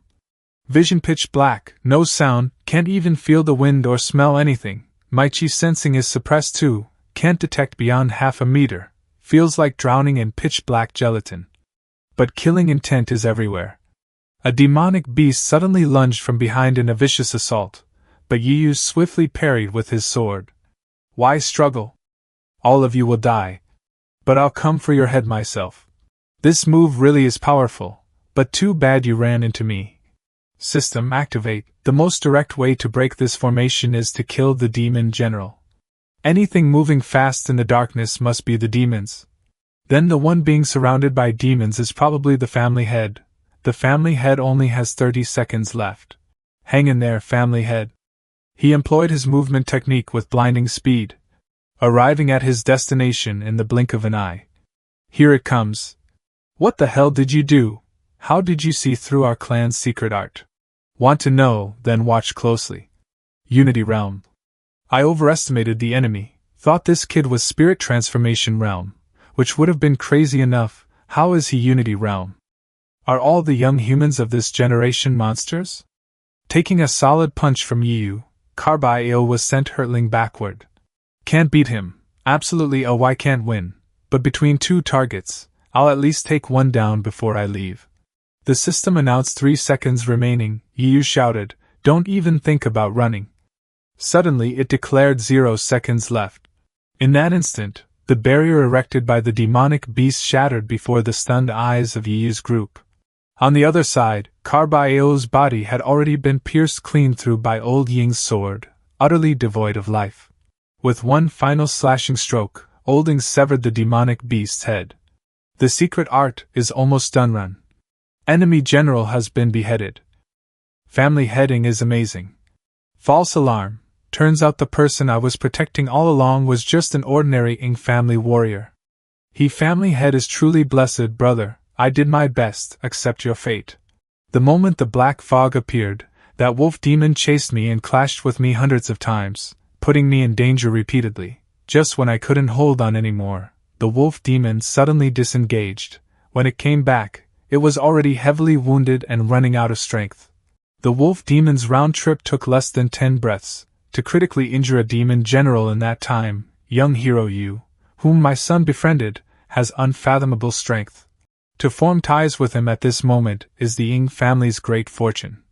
At that very moment, a distant signal flared to life. That's the Liu family's distress signal. This is bad. Young hero Yu, could you please go help the Liu family? Humph? Isn't the Liu family the Ing family's rival? That signal flare on the horizon is the Liu family's call for help to the Holy City. Right now, the Liu family and I are both competing for the bishop's seat. If it weren't a life or death situation, they'd never swallow their pride and ask for aid. The Liu clan's power is second only to the Ing family's, with roots spread through every corner of the sect. If their family head dies, it will shake the entire sect. The best outcome is for the trial to decide who wins and loses. While both family heads remain safe, so no great clan is thrown into chaos. My Ing family fighters and I are already covered in wounds and would only be a burden. Please, young hero Yu, save either the Liu family head or young Master Liu. Right now you're the only one who can do it, I'm begging you. I've met the Liu family's young master and their warriors. Their strength isn't far off from the Ing family's. Even if they can't win, they should at least be able to escape. Could it be they were ambushed too? A voice rang out nearby. Bear Khan, why did you betray me? Not far away, the father and son of the Liu family were surrounded by a pack of demonic beasts. Father, I'm the head of a great pure world sect clan. If you kill me, the sect leader will stop at nothing to wipe you all out. Is that your last line? We can talk about this. We can still negotiate. Anything is on the table. I support peaceful coexistence between humans and demons. After hundreds of years of fighting, it's done no one any good. If you release me and help me win the bishop's seat, besides a stable supply of the shape-shifting human skin we agreed on before, I can also get my hands on holy water, our sex-healing holy water. Father, the holy water is one of our sect's greatest treasures, you can't give that away. Killing me gets you nothing, and it won't be easy to find another inside agent as powerful as I am. Whatever you want, we can discuss it. You're still trying to trick me at a time like this? Old man, I know exactly what's going on in that head of yours, the fearsome Wolf Clan's highway ambush squad. You set them up to impress your superiors. Every single shape-shifting human mask you gave me had a mark on it, so that once you rose in rank, you could kill demons for show and build prestige. And you dare say I betrayed you? What a joke, you brought so many spirit transformation realms expets, and all just to take the head of one famous demon. You were clearly planning to cut a victory of chaos to butcher several of my generals and claim the credit. Bear Khan, let me explain. What I hate most is two-faced liars who tried to fool me. If I don't teach you a lesson, you'll never understand your place. Demon scum, what are you trying to do? All humans are food for the myriad demon clans, only fit to be hunted and toyed with. Powerful cultivators are delicacies for even stronger demons. Guess why I, Bear Khan, came here personally. For your final trump card, the Saint of the Pure World sect.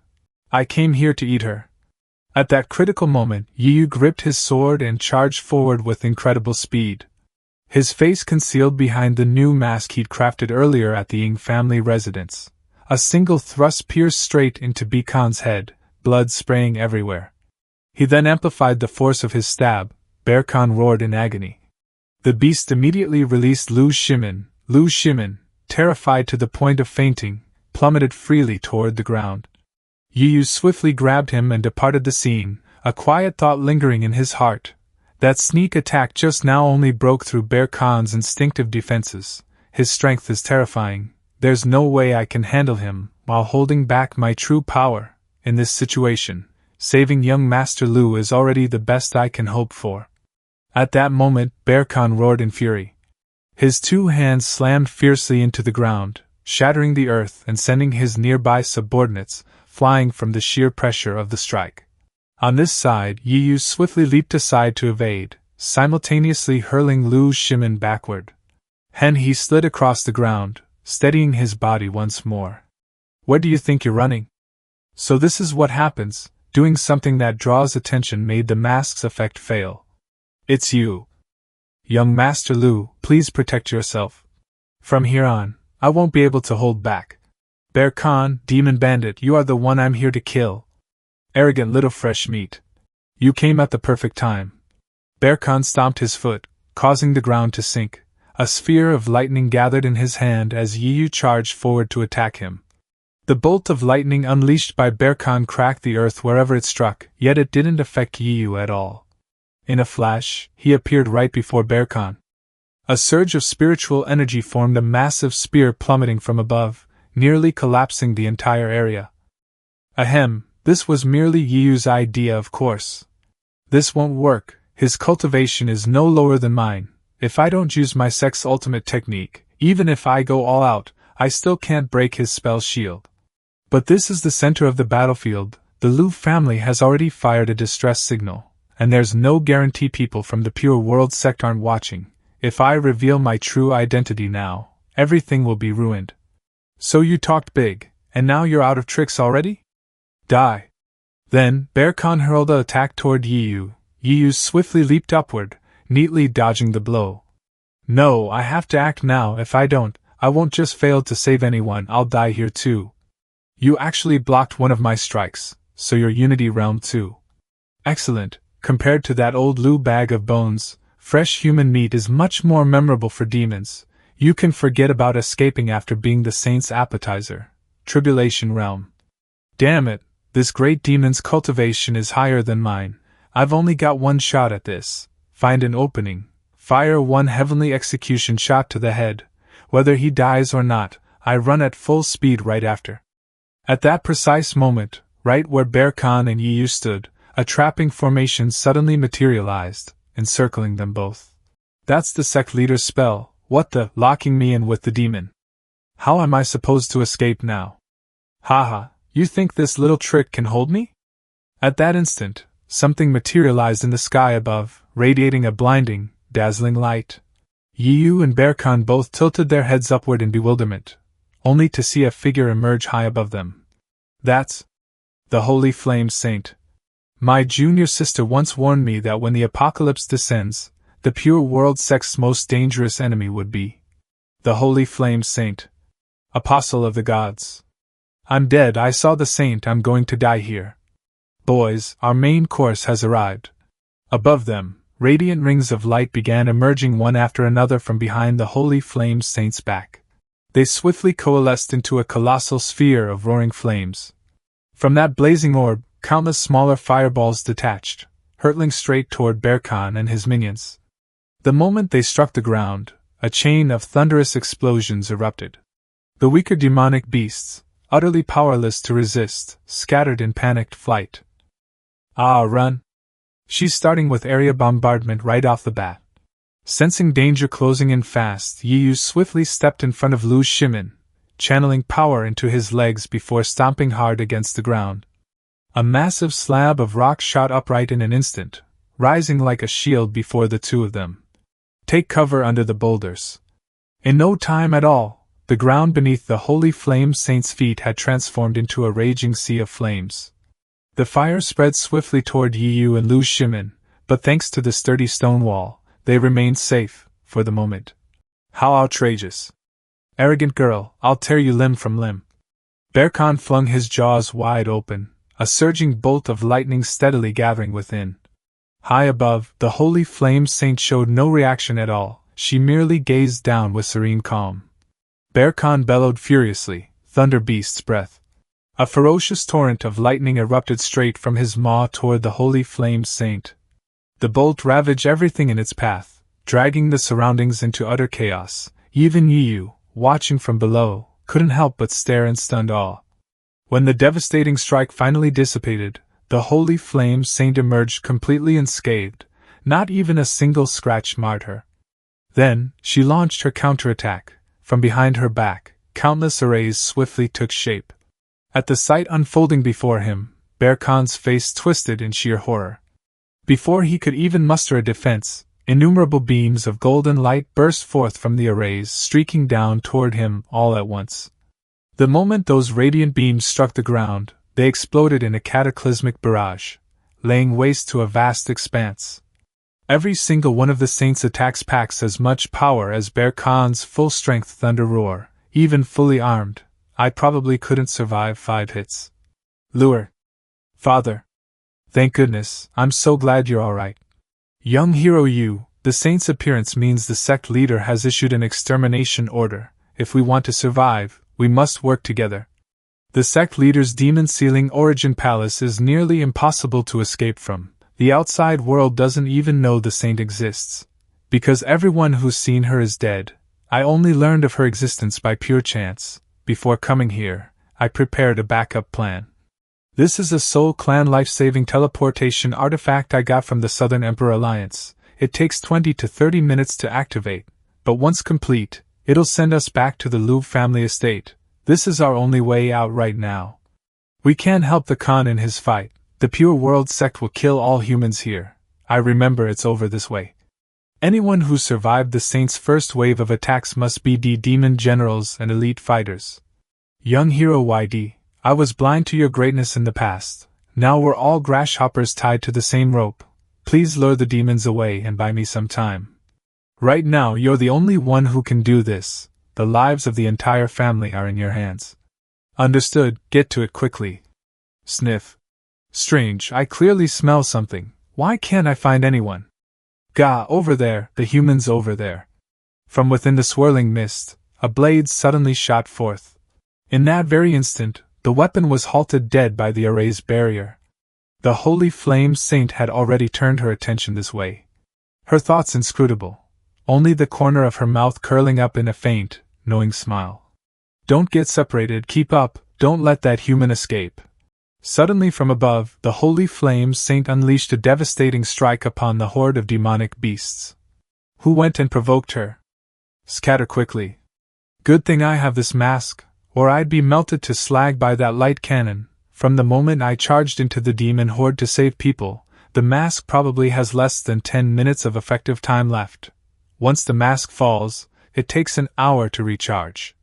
Lu family, you better not let me down. Father, can the ritual go any faster? I'm afraid he won't hold out much longer. Don't be foolish, child, you don't understand the bishop's methods? Aside from insiders like us, anyone who's seen the saint must die. Besides, we never planned to take him with us from the start. Let him serve his greatest purpose, opening up our path to survival. Little shrimp, where do you think you're shooting? Are you ignoring me, the great king? Benevolent God's heavy hammer. The destructive force of Bear Khan's latest assault was utterly ferocious. Everything around shattered in an instant, the ground sinking and tearing apart in jagged fissures. After a tense moment, the crackling bolts of lightning began to fade gradually. Then they vanished entirely, leaving only a single flickering flame glowing in their place.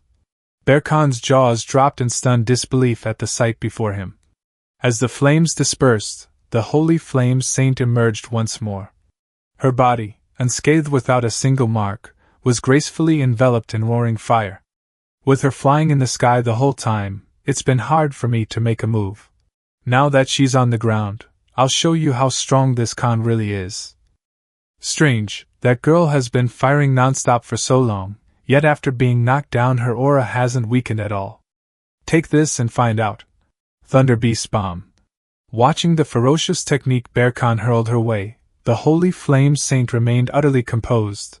Countless arrays materialized right before her. Them linked up in a straight, unbreakable line, forming a solid shield in front of her. With a casual flick of her hand, every array unleashed beams of radiant light straight toward Bear Khan's onslaught. The two energy collided in a spectacular clash, sending flames and lightning scattering wildly in all directions. The sheer destructive power terrified the nearby demonic beasts, driving them to flee in panic. Even Yu, on this side, struggled mightily to withstand the overwhelming pressure. Damn it, I can't push her back. Does this girl have infinite chi? She keeps using high-power moves, yet even in this head-on clash, there's no sign of her running out of strength. If this keeps dragging on, I'll be the one who gets drained to death. I have to create an opening. Take this. Thunder Beast's heavy strike. Impossible. I'm blessed by the beast god and possess a mighty beast body. How can I not withstand a single blow from this girl? I can't win. There's something seriously wrong with this girl. Endless chi, artillery blasts on par with Unity Realm power firing without pause, and in close combat she has a kick that pierces peak-level defenses in one hit. Demon army, hear my command, tie this girl down and buy me time. I have a way to deal with her. I absolutely cannot die here. With that old sect leader's array, trying to break out will get your chi crushed. Barely a tenth of your strength will remain. If I try to destroy it by force, that girl will definitely move to stop me. Right, there's still that old fox from the LW family.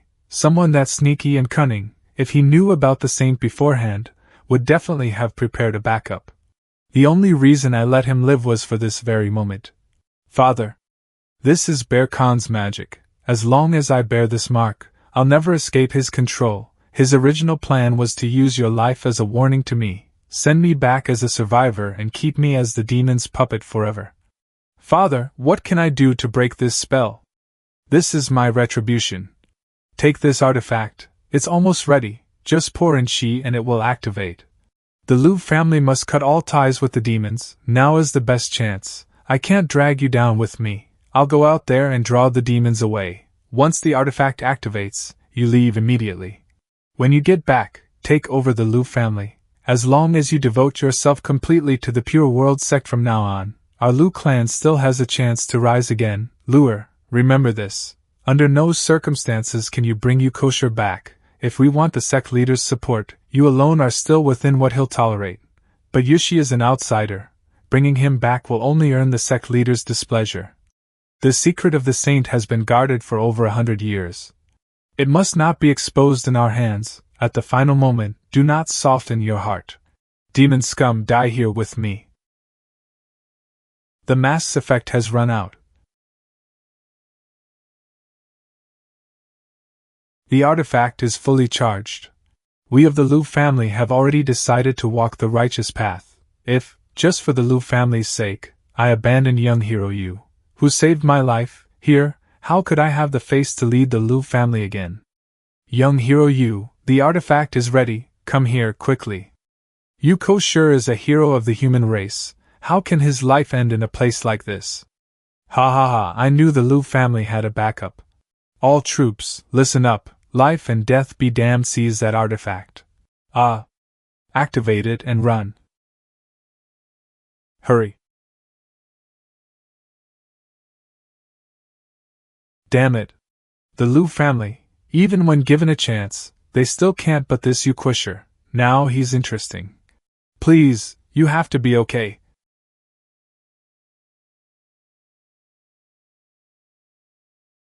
This is the secret room in our estate. We really did make it back. I'll be going now. There's a lot waiting for you at the Liu estate. Young hero, please wait. This is one of only 2 blood-refining jade pendants in the world. You've saved my life more than twice. Such great kindness can't be repaid in words. Take this jade as a token. No matter when or where you visit the Liu clan, I, Liu, will grant any request within my power. Farewell. Only the Ng family came back. Looks like the situation is settled. Ng Mo, you came slinking back with your tail between your legs and let the young hero go risk his life alone. When things got critical, you lot were the first to run. You all thought it was dangerous. Did you think he was any safer? Senior sister, calm down. Honestly, I think brother Ko-sure is probably fine. So this is how big noble families act. Just dumping all the danger on someone else, that really is low. If anything happens to him, You'll just what? Senior brother. Senior brother, thank goodness you're alright. What could happen to me? So you're the famous senior brother Yu. I've heard Ng Mo talk about you many times. Seeing you today, you truly are a hero. Young Master Liu has already returned to the estate, but sadly, he was the only one who survived. Don't blame yourself, you've already done more than enough. Ng Mo, did you bring the item? Senior brother, this is the Jade Command token passed down through our Ng clan for generations. With this token, you'll receive the highest level of treatment at any Ng family property anywhere. In that case, I won't stand on ceremony. There are 2 trials left, but the Ng family's victory is almost certain.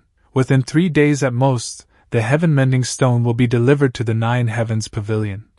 After this battle, the demons have suffered heavy losses.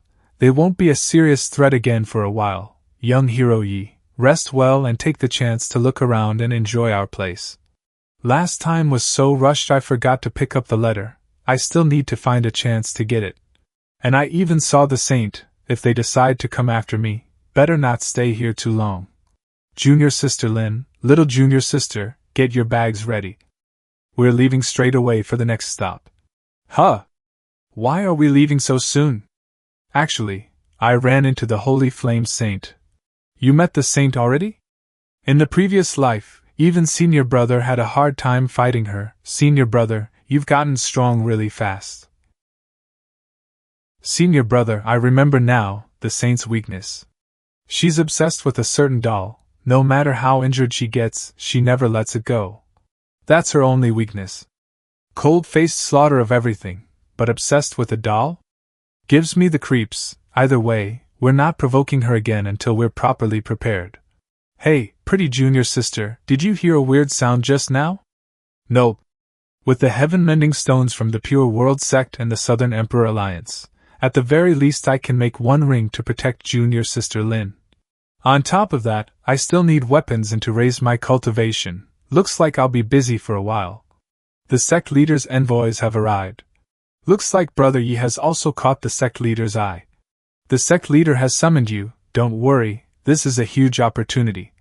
The sect leader is old and almost ready to step down. The next bishop will have a boundless future. What good could this be? It's definitely about the saint. They even sent this many endies clearly afraid I'd refuse to come. Sounds more like a death feast than a celebration.